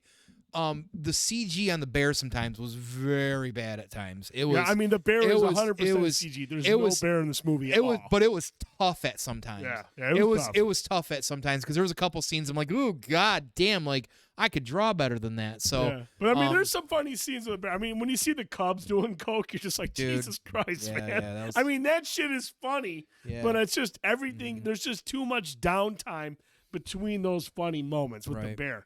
I mean, I get it. The bear is the star of the show, but man, just give me something else, a little bit better writing. I mean, these characters are caricatures, basically. Mm-hmm. They're fucking goofy characters that are going to get killed. At least give them some better dialogue back and forth. Just to really show that they're scumbags or they're losers or something. There's just not enough of that in this movie. Yep, I'd agree. And But yeah, if you checked out CocaineBear, let us know what you think. Did you love it? Did you hate it? Is it destined to be a cult classic? Did you see it in the theaters, I guess? Did you see it in the theaters? Zach? Let's take a look at the theaters? giveaway and see. Zach. Where's it at? There it is. Hey, Zach, by the way, so you know, the Samoa is the best Girl Scout cookie, and I did see you gave it a 5 hydrates, and that's a fine review. That's a very spot on review. I mean, spot on. That is my favorite. All right, all of them. 1 minute and 30 seconds left. Exclamation point! Enter. Get in to get yourself a B&B T-shirt and mug sent to you free of charge. We're taking care of everything. All you got to do is hit exclamation point! Enter. There you go, Jay Hill. Get yourself a T-shirt. Get yourself a mug. 1 minute and 30 seconds. We're gonna move on to our final topic. Cuddles, I know you want to call in, and I'm gonna try it. I don't know if we're going to be able to hear you. The audience should be able to based on the trailer or the review that we watched. But I don't know how clear you're going to sound on our end. Again, we have the staticky thing going on our end. And so we'll be, the audience should be able to hear you.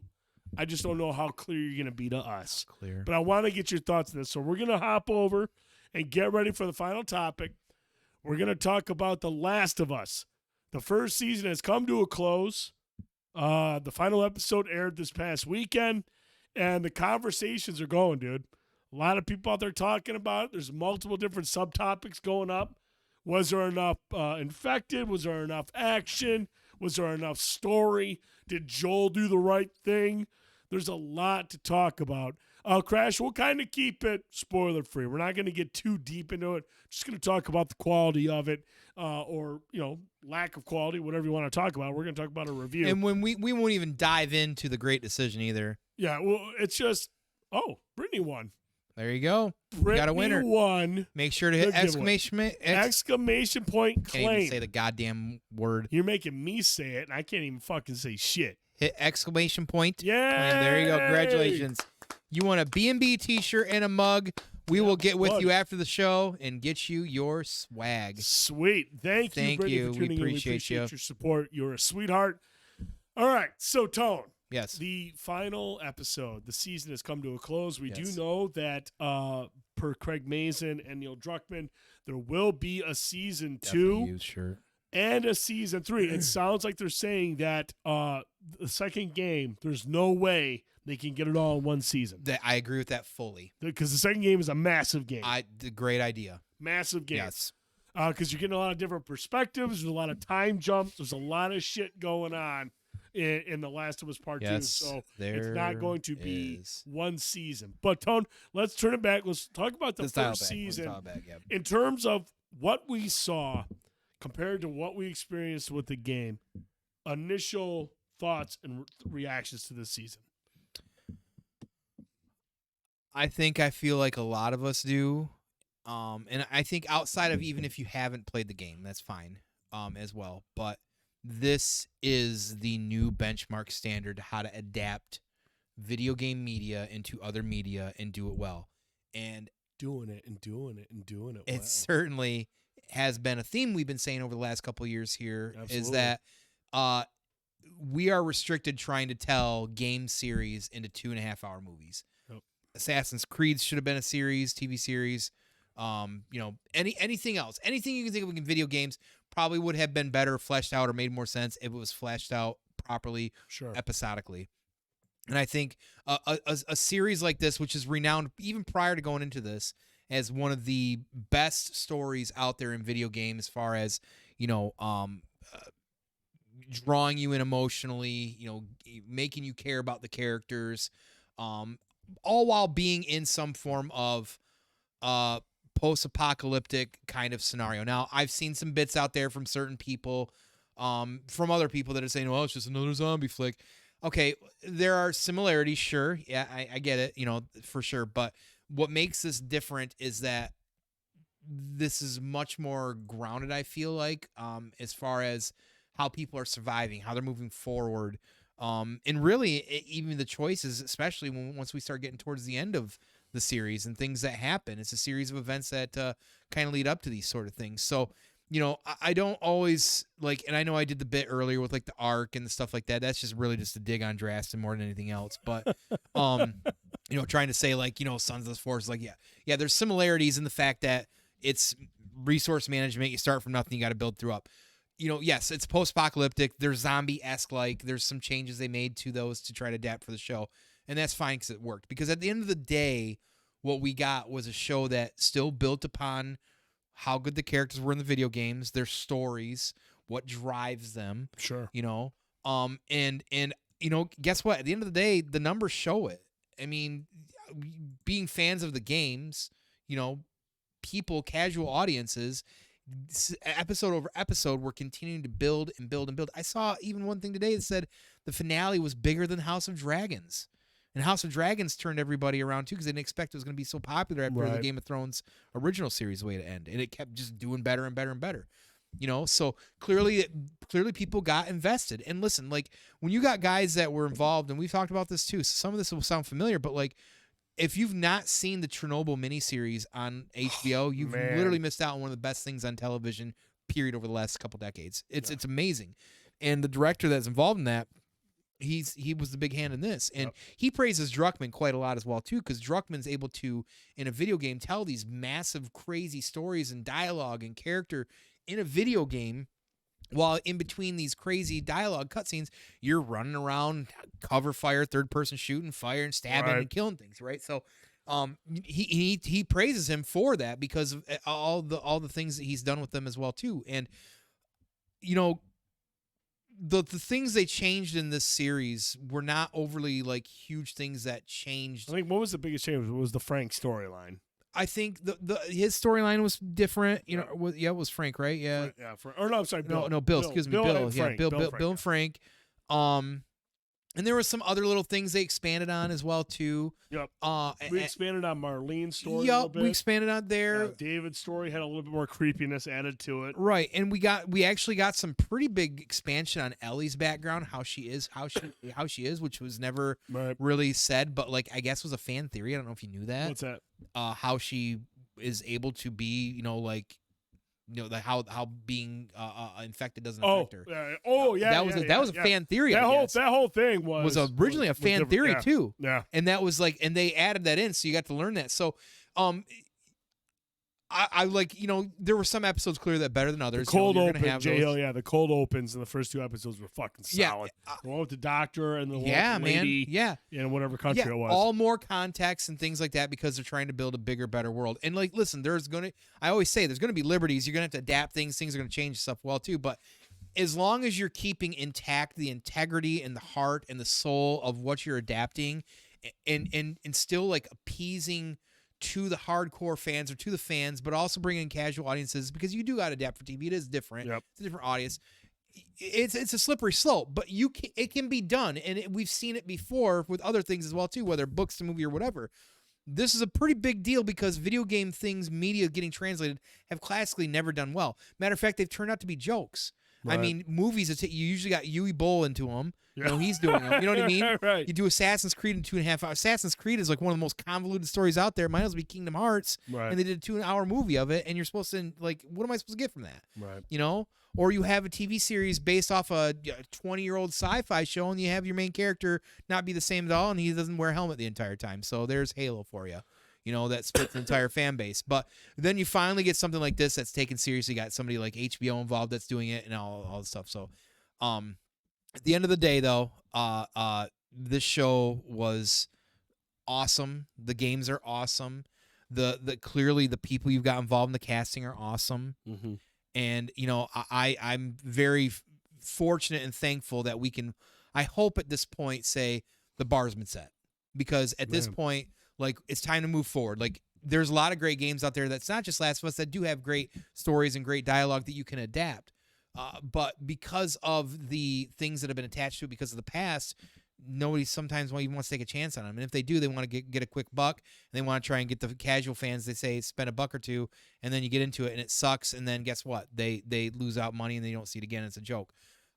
This hopefully changed that. So I know we got Horizons coming at some point. God of War is coming up on Amazon. And guess what happens if you fuck up God of War?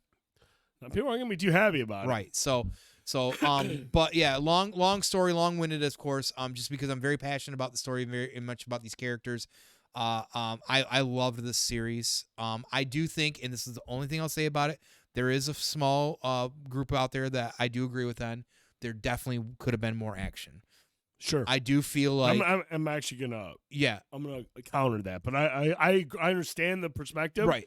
But I have a different view on that. Sure. But continue. And all I want to say about that before you counter that, that's some bullshit, is that I understand why there wasn't much more, because it was easy, because you delve into a lot of the character building and things like that. I just felt like to keep more of that tension and to really make it feel like it was post-apocalyptic. Sure. I think more of those. Listen, I'm not saying like a full-out shootout like you had in some of these, like Uncharted or something like that. I just feel like some more tension building would have been better, and more would have felt more like, hey, we really got to keep going. Right. We really got to keep going, and because 90% of the things in this world are trying to kill you. I just think it would have added a better layer to making it feel like that. That's really it. Because I know a lot of people out there don't really care about story so much; they just want to see the action. Whereas I think it would have added a little bit more balance to that in that sense. So that's what I'd say. Watch it. And see, that's where, like, my perspective of things playing The Last of Us, like, look, the infected are scary. I get it. Mm-hmm. They're a fucking big part of the game. But I look at The Last of Us the same way Spielberg did The War of the Worlds. Yeah, there's a fucking alien invasion going on. There's infected in The Last of Us. But it's the family unit. It's the story. Sure.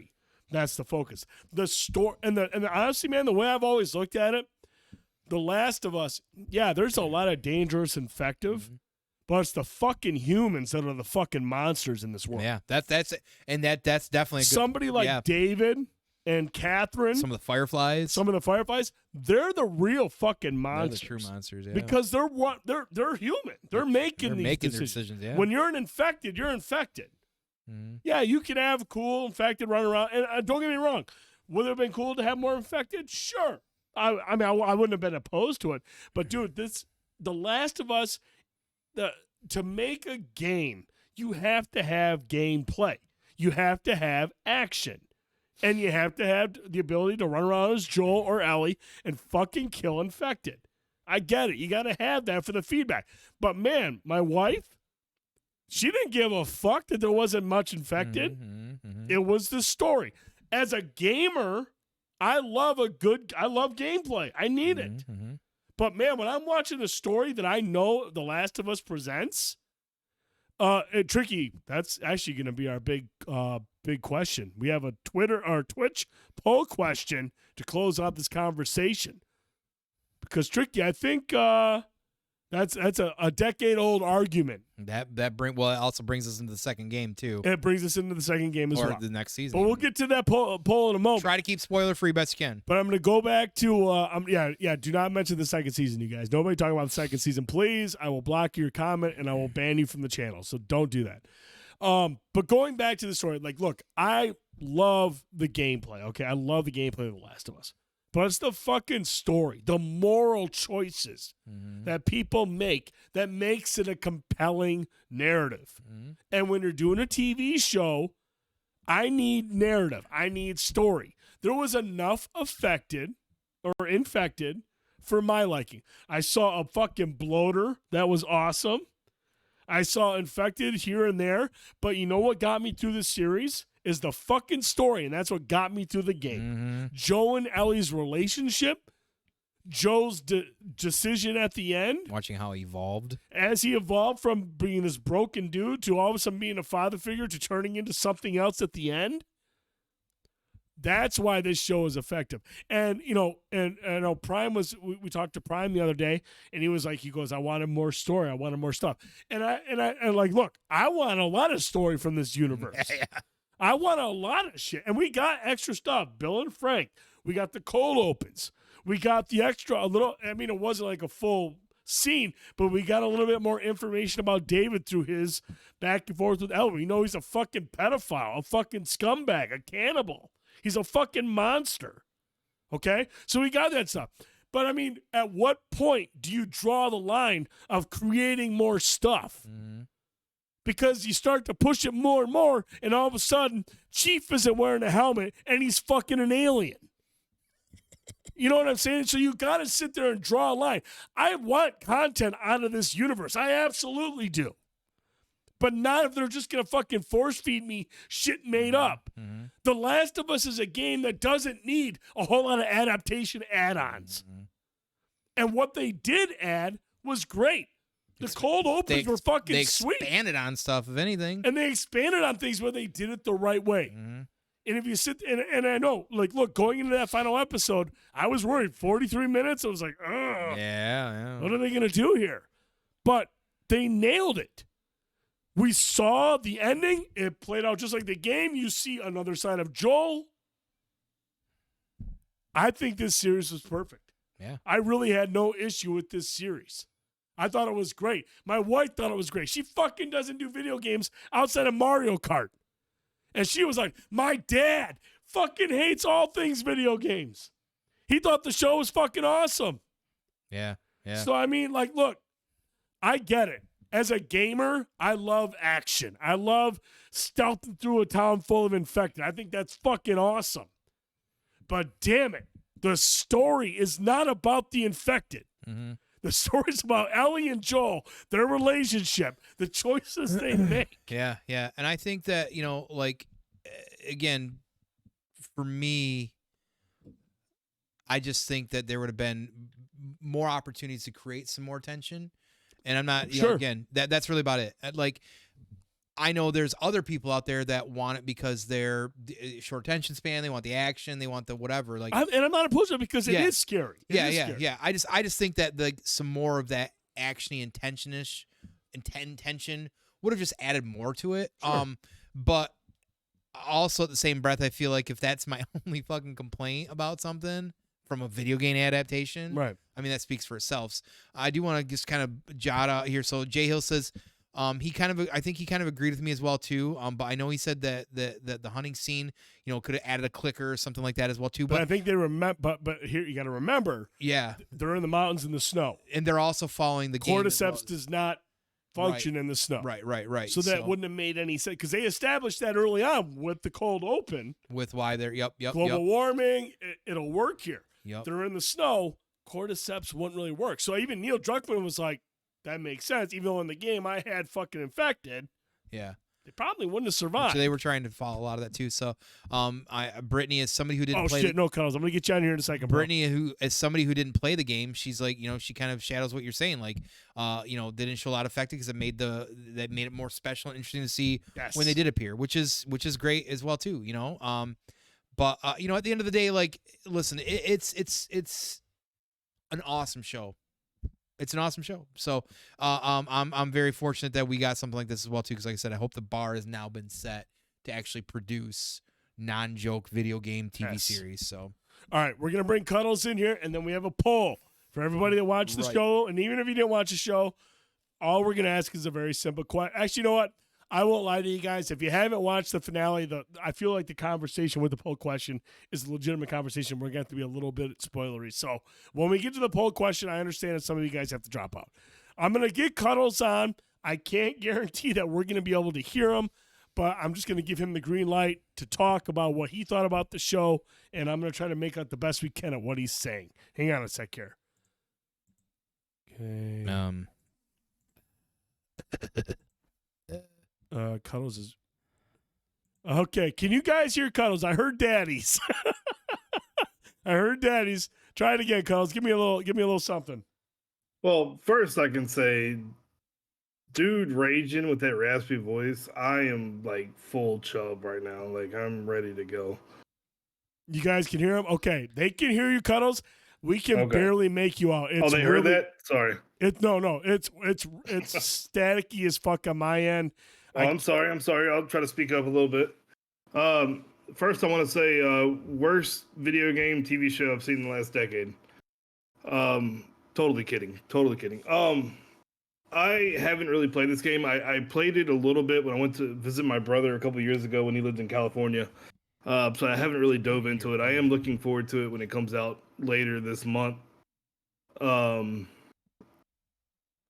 Keep going. So I haven't dove into it like y'all have. I will say the first episode or two, I was like, all right, cool. We have another, zombie show. But then episode 3 happened, and I saw the storytelling that happened between that Bill story, and like I just imagined like that's me, you, and Tone in the apocalyptic world just hanging out, like just that love story. But no, it as far as the clickers or whatever you want to call them, I don't know, zombies, whatever it was, right? I could care less if they were in the show or not. Just to be honest with you, I just, they were cool knowing that they were there, but the storytelling in this show was probably some of the best that I've heard or that I've seen in a long time. The character growth between just watching like Ellie and Joel, like their character growth from the first episode to the last episode was just amazing. Like you got to know these people and like see their struggles and see them grow. Like I said, from one episode to the next, like the constant growth. Like Joel, it being, I'll try to stay spoiler free, but like it being a job to him to being something that he truly cared about towards the end. Like I was very impressed with the show, and like I said, I'm looking forward to it when it comes out. I'm definitely going to play it when it hits PC. But like, I get the whole more action, but I feel like we didn't need it. The action scenes that we had were amazing. It's no point in flooding them, and then you're gonna end up with a Resident Evil and just kind of ruined it. And like, I'm kind of disappointed that after watching this, that HBO turned down The Walking Dead. I mean, could you imagine what kind of show we would have got if HBO would have kept that? But it certainly would not have been. What's his name? Robert Kirkland putting zeros at the end of a check to be able to get like all these different adaptations. Like, it could have been so much better. Yeah. But yeah, just like I said, just the Joel and Ellie story. Like, I hated Ellie throughout the entire flipping show until like the last like episode or two. And I was like, man, I respect her. Like, I'm a huge fan of her now. And even Joel's character, just the way he changed from the beginning to the end. And to go with your poll or whatever, whether he's a good guy or not, I can't tell you. But man, it's somebody I don't want to mess with. I can tell you that. Fuck yeah, dude. No, I dig your perspective, man. I really do. I dig that perspective. Yeah. Anything else you want to add? Anything else stand out? No, I mean, that's it. Like I said, it's just a story. Like, I mean, I was just amazed by it week after week. There's very few shows that I have to watch when they come on. You know, House of the Dragons was one. This was one.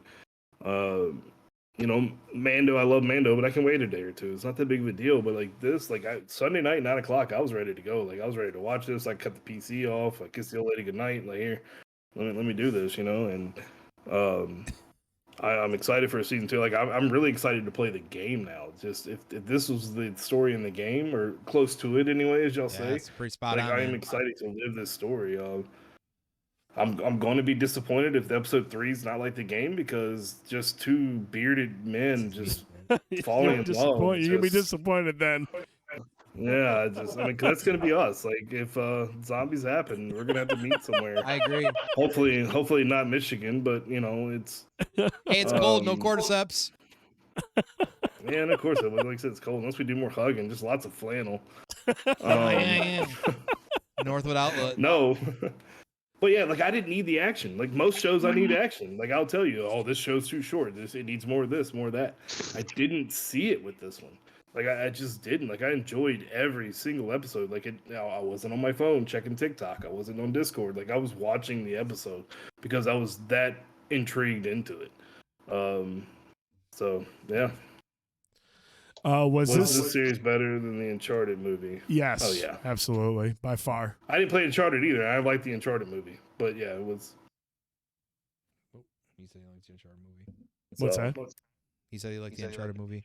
I mean, I didn't hate the Uncharted movie, but this series is way better. I mean, in terms of story and everything else. I mean, it's typical HBO TV. They've been doing it great since the mid-90s. I mean, you can't beat it. And yeah, I always say that if I had to cut a bunch of things out of my budget, HBO is not one of those on the plate for that one. I don't that stays at all times. Because I mean, I'll just say it. Sopranos is one of the greatest TV shows of all time. So, I mean, even the girl who played Ellie from Game of Thrones, like, she was okay in Game of Thrones, but just her character development, her acting development within the show was amazing. Even Pascal, like, he's been great. I mean, he's kind of a newcomer to be as old as he is. I mean, I know he's done some things, but he's really popping off here. Yeah, you know, at our age.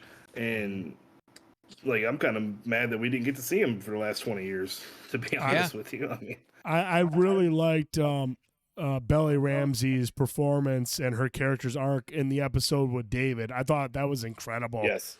Her facing off against David, and then finally her kind of like losing her innocence in a way when she, you know, goes ham. It was just such a fucking dark, twisted scene, but it's just such a huge like development arc for her character. That might have been the best episode of the season. Oh, dude, when like, that's like the one, like, for people who played the game, when they brought, everyone was waiting for David, because in the game, David is like, obviously, I mean, you could also argue, is David really the main bad guy? I mean, we won't get too much into it, but like David is a fucking monster. Like, he's a disgusting human being, and like the way he taunts Ellie and tries to manipulate her. And I can't remember the actor's name. I think it's Shepard, or last name is Shepard. He was incredible as David. He had that very like relaxed, like, he was comfortable being the fucking monster that he was. Yeah, J Hill, the mall one was kind of slow. I agree with you there, but you kind of got a little bit of the backstory, like especially for somebody like me who hasn't played the game, whether or not it's part of the game or not. That's actually a part.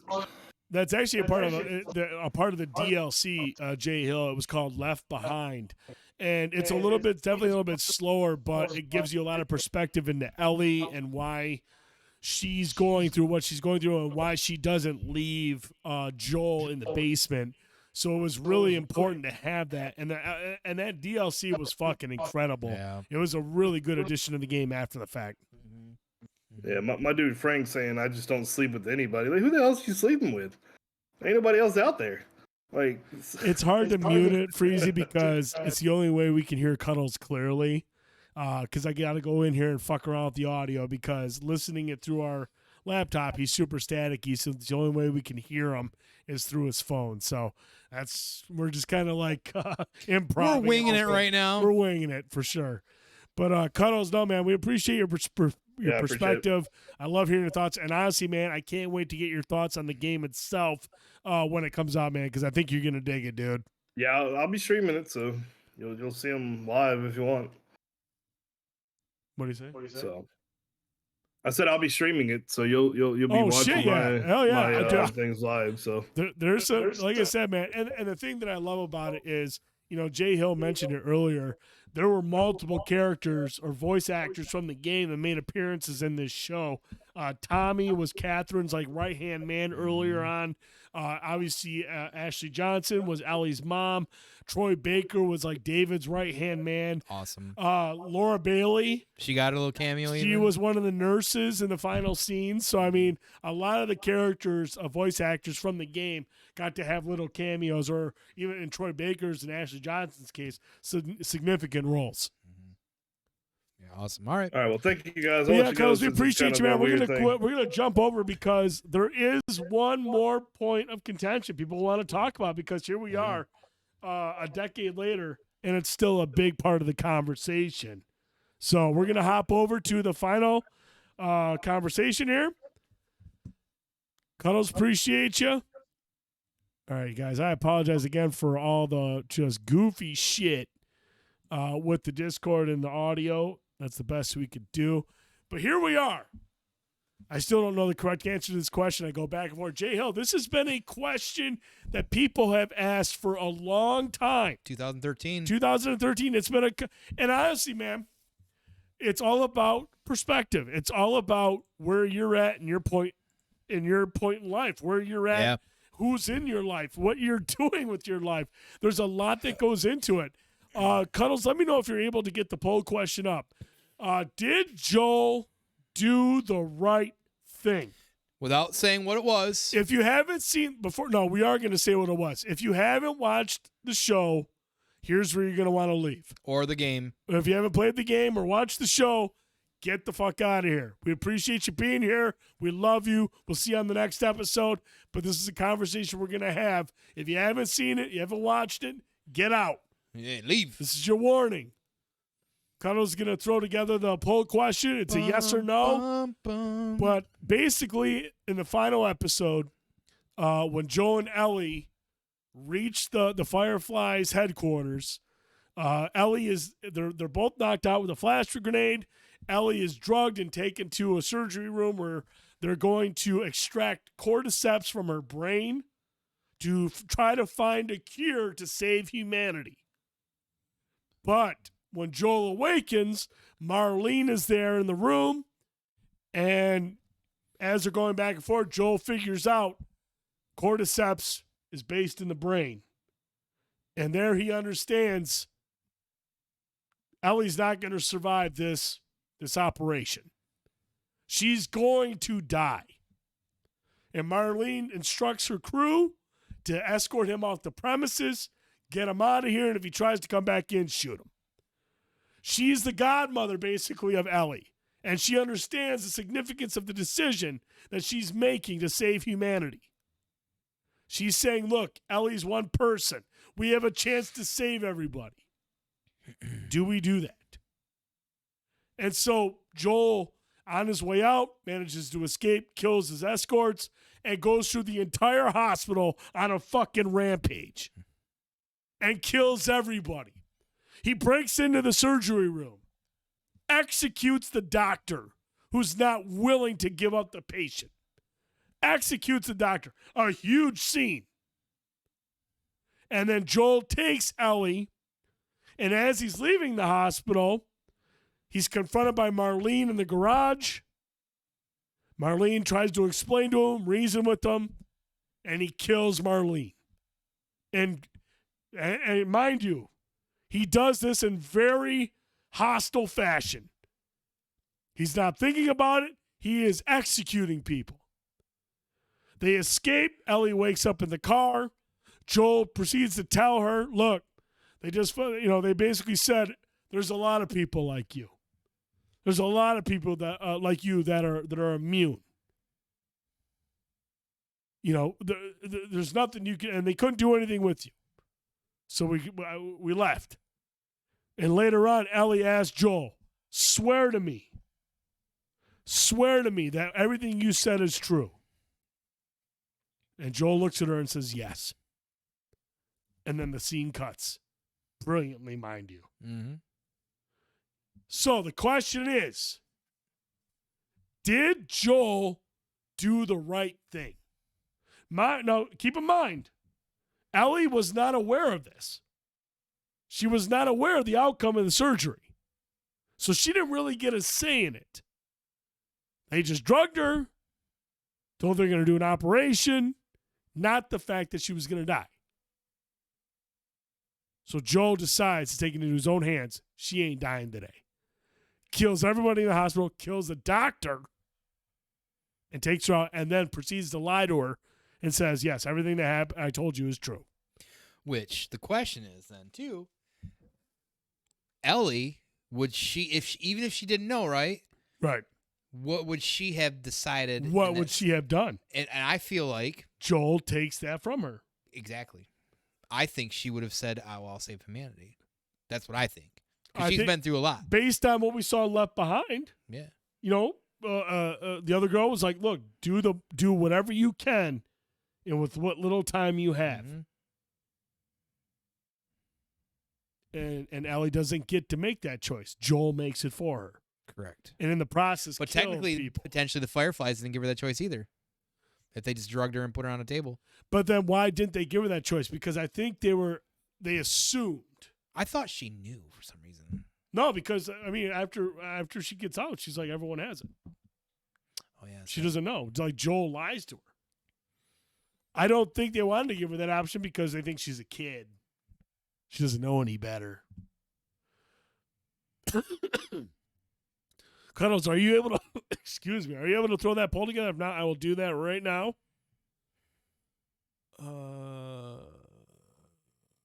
New poll. Here we go. Did Joel do the right That thing? brings up a good point too. Did they really have the infrastructure to make a cure? I mean, but I guess at that point he says he's already throwing a hand. Oh. Like this, let's see. I think he's already throwing poll. Has he? I don't see it on the screen. I don't know. Did they have the really infrastructure to do more than that? That's a good point too. Like, I mean, was there in the grand scheme of things, were they going to be able to do that? On a grand scale? Well, I think that would be something that you'd have to take time. I mean, it's just like anything else. When you cure, the polio, vaccine, right? It probably took X amount of time to kind of administer out and figure out, or whatever. It still takes time or whatever. And in a world that has no infrastructure, right, it's going to take even longer. But I would imagine, like, step by step, if you're able to on that small molecule cell, size of things, grand scale of things, that you'd be able to still do, Yeah, 1 second. All right, there it is, you guys. It's in the chat. If you get a chance, get a vote in. Did Joel do the right thing? Now, look, when I first played The Last of Us, I had just had my son, Ethan. He was just born recently, and so I was like, okay, looking at Joel, do I think he did the right thing? I'm going to just say this right now. No, I don't think Joel did the right thing. But I can tell you this right now. If I was Joel, I would have done the exact same thing. If my son wouldn't have had the choice to make that choice, I would have been like, look, here's the two outcomes. I'm either going to leave knowing that he didn't get a choice and he's dead and I didn't do anything about it and I kill myself, or I'm going to go through right now and try to kill everybody and get him out of here and die in the process and know I'm going to be with him in the afterlife. And thirdly, I get out of there with him. Mm-hmm. Like, look, is that the right choice? Is it selfish? Yes. Is it the right choice? No. But I owe it to my son, especially because he didn't get the option to decide. I'm going back in there guns blazing. Because if I leave that building and humanity is saved, and that's great and all, but he didn't get a say in it, I'm going to fucking kill myself. Because my son's gone. So it's just like, it's one of those things where it's like, I don't know, man. The biggest thing for me is why I'm voting no as the doctor in a world where doctors are probably in short demand to execute them. No, and like, look, man, I agree. But I think I saw a video where if you shot the doctor in the leg in the game, he died. He would literally fall over and die. So it was like, we're really driving this home. Joel's doing this. But yeah, Joel was locked in. He didn't want to have it. He didn't want to hear it. He was taking Elliot. He decided the moment Marlene said she's going to die, everyone's dead. Joel's going to kill everybody to get Ellie out of there. If you're in the chat, there it is right there. The question, did Joel do the right thing? Tone, did Joel do the right thing? No. He didn't do the right thing. Even though she didn't get a choice, I think at the end, if she had to make the choice, I think she would have said, I am fine to sacrifice myself for humanity. That's how I look at it. And while yes, that was taken from her, and he took that from her as well too in a way, he was, working on that parental instinct. And I'm not saying that's wrong necessarily. I'm just saying that, again, we're thinking little picture, not big picture, and that's how I always try to think big picture, I guess, at the end of the day, for me. And it's never set well with me, to be honest with you, ever since playing that game and beating it. Yeah, that's always been a thing because I felt like I, as a player, wasn't given that choice either. It's a valid point. So it's never set well with me, which is why when the second game comes around and everything, why for me, perspective-wise, I feel like that there are certain things that happen or got conversations and events that don't go, all cushiony. There's a reason why. There's a lot of Zach Dynamite says there's a lot of things in the last bit that have the more I think about it, the less it makes sense vibe to it. Why did Marlene just take her in the first place versus risking someone that they didn't super trust to do it? Wasn't she injured though? Who, Marlene? Marlene at the beginning, she had been wounded because their building got attacked. Maybe. And so she wanted to I think that's why. No, you're fine, Cuddles. You're good, man. You're good. Worries, man. Does the end justify the means? Having an innocent girl not able to voice her own choice being killed to possibly make a cure. Does the end justify the means? Having an innocent girl not be able to voice her own choice? I mean, that's a great question. That's a great perspective. I'm just saying, from a parent's perspective, it's not the right thing to do, but I can't let my kid die. That's fair. It's really that simple. And then now, look, if my kid said, Dad, I get a chance to save humanity, I want to go, I'd be like, fuck. Right. I can't rob him of that. That's a fucking brave thing to do. Right. Well, as a great knight once said, and he was not a master, but Anakin Skywalker said, fuck them kids.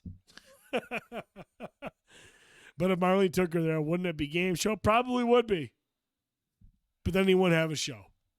And I'm okay with that because It's about the journey, not the end game. Mm-hmm. But no, I mean, it's just like, I love the conversation, man. It's at a 50-50 draw. It really is a yes/no thing. It really is. I don't know if it's a morality test. I don't know. 'Cause I don't even think that. Like it's really just like it's all how we just all perceive it. Like it's how that works. Like it's all subjective, objective, whatever you want to say. Like at the end of the day, you know, we're all going to look at that differently based on our life, our experiences, the people we're around, the choices we've even made. And keep in mind, You know? Zach, Marlene said she lost a ton of her crew making that journey. So there's no, she knows Joel is capable. She had to shoot of her smuggling. best friend in the head. Remember, Marlene said we lost a bunch of people along the way. So that, I mean, clearly they're not good at smuggling. Yeah. They know Joe is good at it. I mean, is that a stretch? Sure. But she indicates that it was not a safe journey for them. I mean, she had to kill Ellie's mom. Ace Scepter. He did the right thing for himself. Before Ellie, he was purposeless and adrift and disconnected from the last traces of his pre-apocalyptic life. He was about to die. Ellie saved him. He did try to kill himself. Mm-hmm. He wanted to make up for losing his daughter. It was debatably a selfish thing, but he had to do it to keep himself and her alive. Like I said, I'm not disagreeing with you. Yeah, great perspective. Awesome perspective. He wanted, I mean, and we saw that after Ellie rescued herself from David. You know, he ran up to her. He's like, "Baby girl, I got you." Mm-hmm. At that point, you knew he was in. He's like, "Look, this is my chance. This is my chance to do right." Clearly, they're not good at smuggling. I mean, they aren't. Right, but Joel was. Joel got her there. Yeah. But thank you for that follow, Ace. We appreciate that. Appreciate the perspective. And we appreciate your perspective.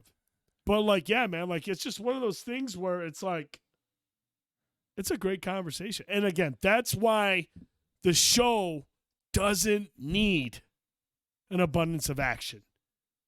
The story, the character arcs. You're sitting here the whole time thinking Joel's a good guy.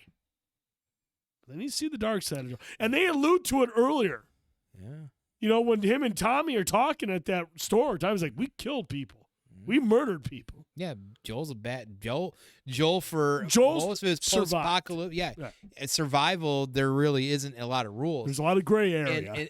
Well, there you go. And there's another game out there that showcased a lot of gray area too. And The Witcher's the same way. It's a lot of gray area. A lot of your choices are shit in one hand and more shit in the other. Yep. Which piece of shit do you want? You know, and that's what life is about. And that's why this series resonates and did so well as a game and does so well as a TV series, because you know it creates this thought process, like, you know, what is right, what is the definition of the right choice, right? You know what I mean? Like given your means or where you're at in life and you know all that stuff, and that's what makes it you know fun to really just, I guess, kind of dive in and kind of see what people think about, because really, like, I'm not saying, well, I'm always going to say that I'm right, of course, but like my perspective necessarily isn't any more different or better right than yours or anybody else's out there, because, you know, in that moment, when you're in the heat of the moment, it's a smart decision.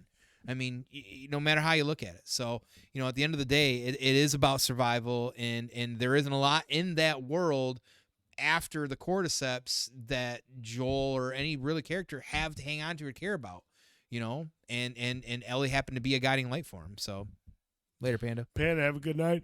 Jay Hill says, everyone is the good guy in their own story. Somehow you change point of view. It flips. Can't wait for season 2. Funny how that works. I'm hyped for it, dude. Like I said, and a lot of folks, I mean, it's like my buddy who had read the Game of Thrones books. Mm-hmm. When the Red Wedding came around, Mm-hmm. I didn't know shit. I didn't know what to expect. I didn't know what was coming. But he was anxious as fuck to come talk to me on Monday. Everybody was. Everybody was. Anybody that read Game of Thrones knew Mm-hmm. what was coming for the Red Wedding. Yeah. And watching and knowing that I played through this game and played through part 2, which, in my opinion, I think part 2 is a fucking incredible narrative. It's an incredible story. I know there's going to be a lot of folks who aren't going to be happy with some of the choices that are made. Now, whether or not Craig Mazin and Druckmann follow it one for one, we don't know. Remains to be seen. But I feel like there's just certain things that have to happen because it's necessary to make the story compelling. Well, just like anything else when it comes to making choices, there's always consequences and can be consequences to it. It's always cause and effect. Whether you agree with it or not, it's just the reality of things. It all comes back to perspective. And I think what I find interesting is there are people that like certain point of view narratives, like Game of Thrones books, for instance, which shows point of view from everything, right? Yep. Didn't like this. Yeah. And I find that interesting. Like anyways, it's a compelling story. Ace says, I never played the games though, so I don't know what. Ace, I'm telling you, man, like if they follow the part 2 to a T, for the most part, in terms of character arcs, there's gonna be some very divisive shit that's gonna happen. Yeah, shit's gonna hit the fan. But like Tone said, there's consequences for your actions, and you know how Craig Mazin and Neil Druckmann translate that to the TV screen remains to be seen. I hope they follow it closely, because I'm not like the folks that are out there review bombing part 2 because of certain choices that are made. I think they were impactful, they were necessary, and it makes the story that much better. But I mean, like, look, man, if you watched Game of Thrones, you'll do just fine watching The Last of Us. That's just the way. That's the only thing I'm going to tell you. If you're able to watch Game of Thrones and you understand what goes into it, you'll be fine with The Last of Us. Jay Hill, I love part 2. It was the best story I've ever seen of it. It's incredible, dude. But there is not everybody agrees. Not everyone agrees, and that's okay. That's part of the conversation. That's right. That's what makes it compelling. That's what is. makes it so interesting, and that's what makes it so good. And that's what makes it so good. Dig it. So that's gonna do it.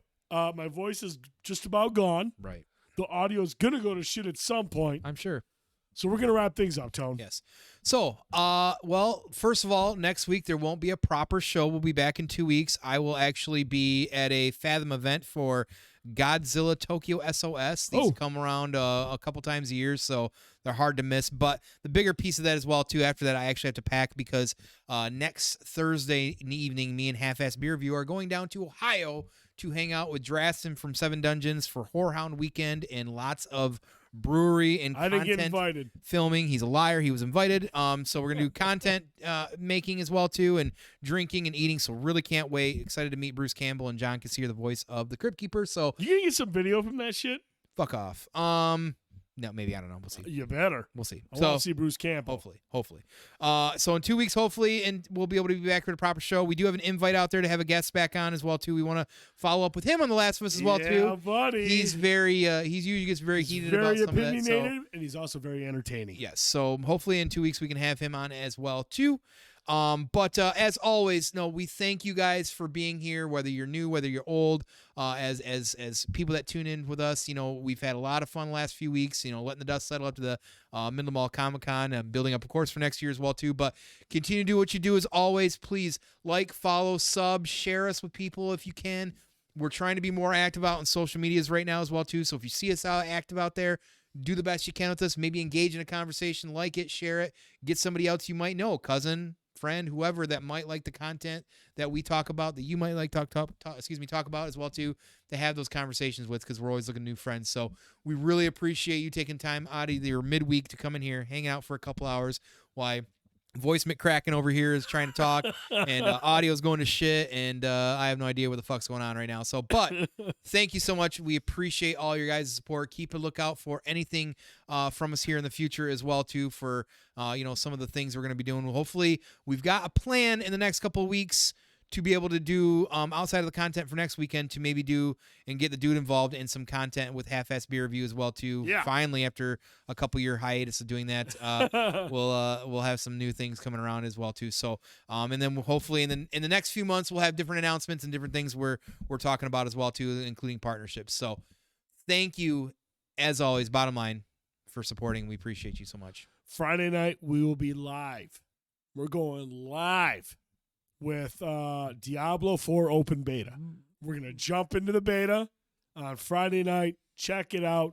It's a beefy beta. It's 76 gigs. Saw that. It's a monster beta. Gnarly. Cuddles has got it downloaded. Draston's got it downloaded. Mom's got it downloaded. We're going knucking futz Yep. on Friday night. That's right. With Diablo 4. We're going to jump into that, check that out. And then the following week, Tone's going to try to go see it. The big movie next week is John Wick 4. So in 2 weeks before we sit back here, We're going to try to he's going to try. I should be able to get John Wick 4 in. We're going to go see John Wick 4 because that is right now my most anticipated movie of the year. Cannot wait to fucking see this shit. The reviews have been incredible. 2 hours and 40 minutes of headshots winning. Let's go. Can't wait. And reviewing well early. Very, very well. But that's going to do it for us tonight for Fanboytone. What'd you call me? Cracklin' McCrackens? Yeah. I'm TheDude79. Thank you so much for tuning in. We'll see you Friday night for Diablo 4. Good night, everybody.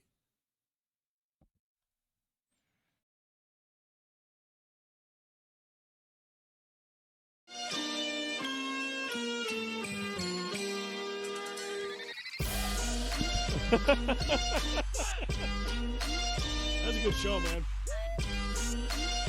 That's a good show. I love these folks, man. They're so fun to talk to. I love it.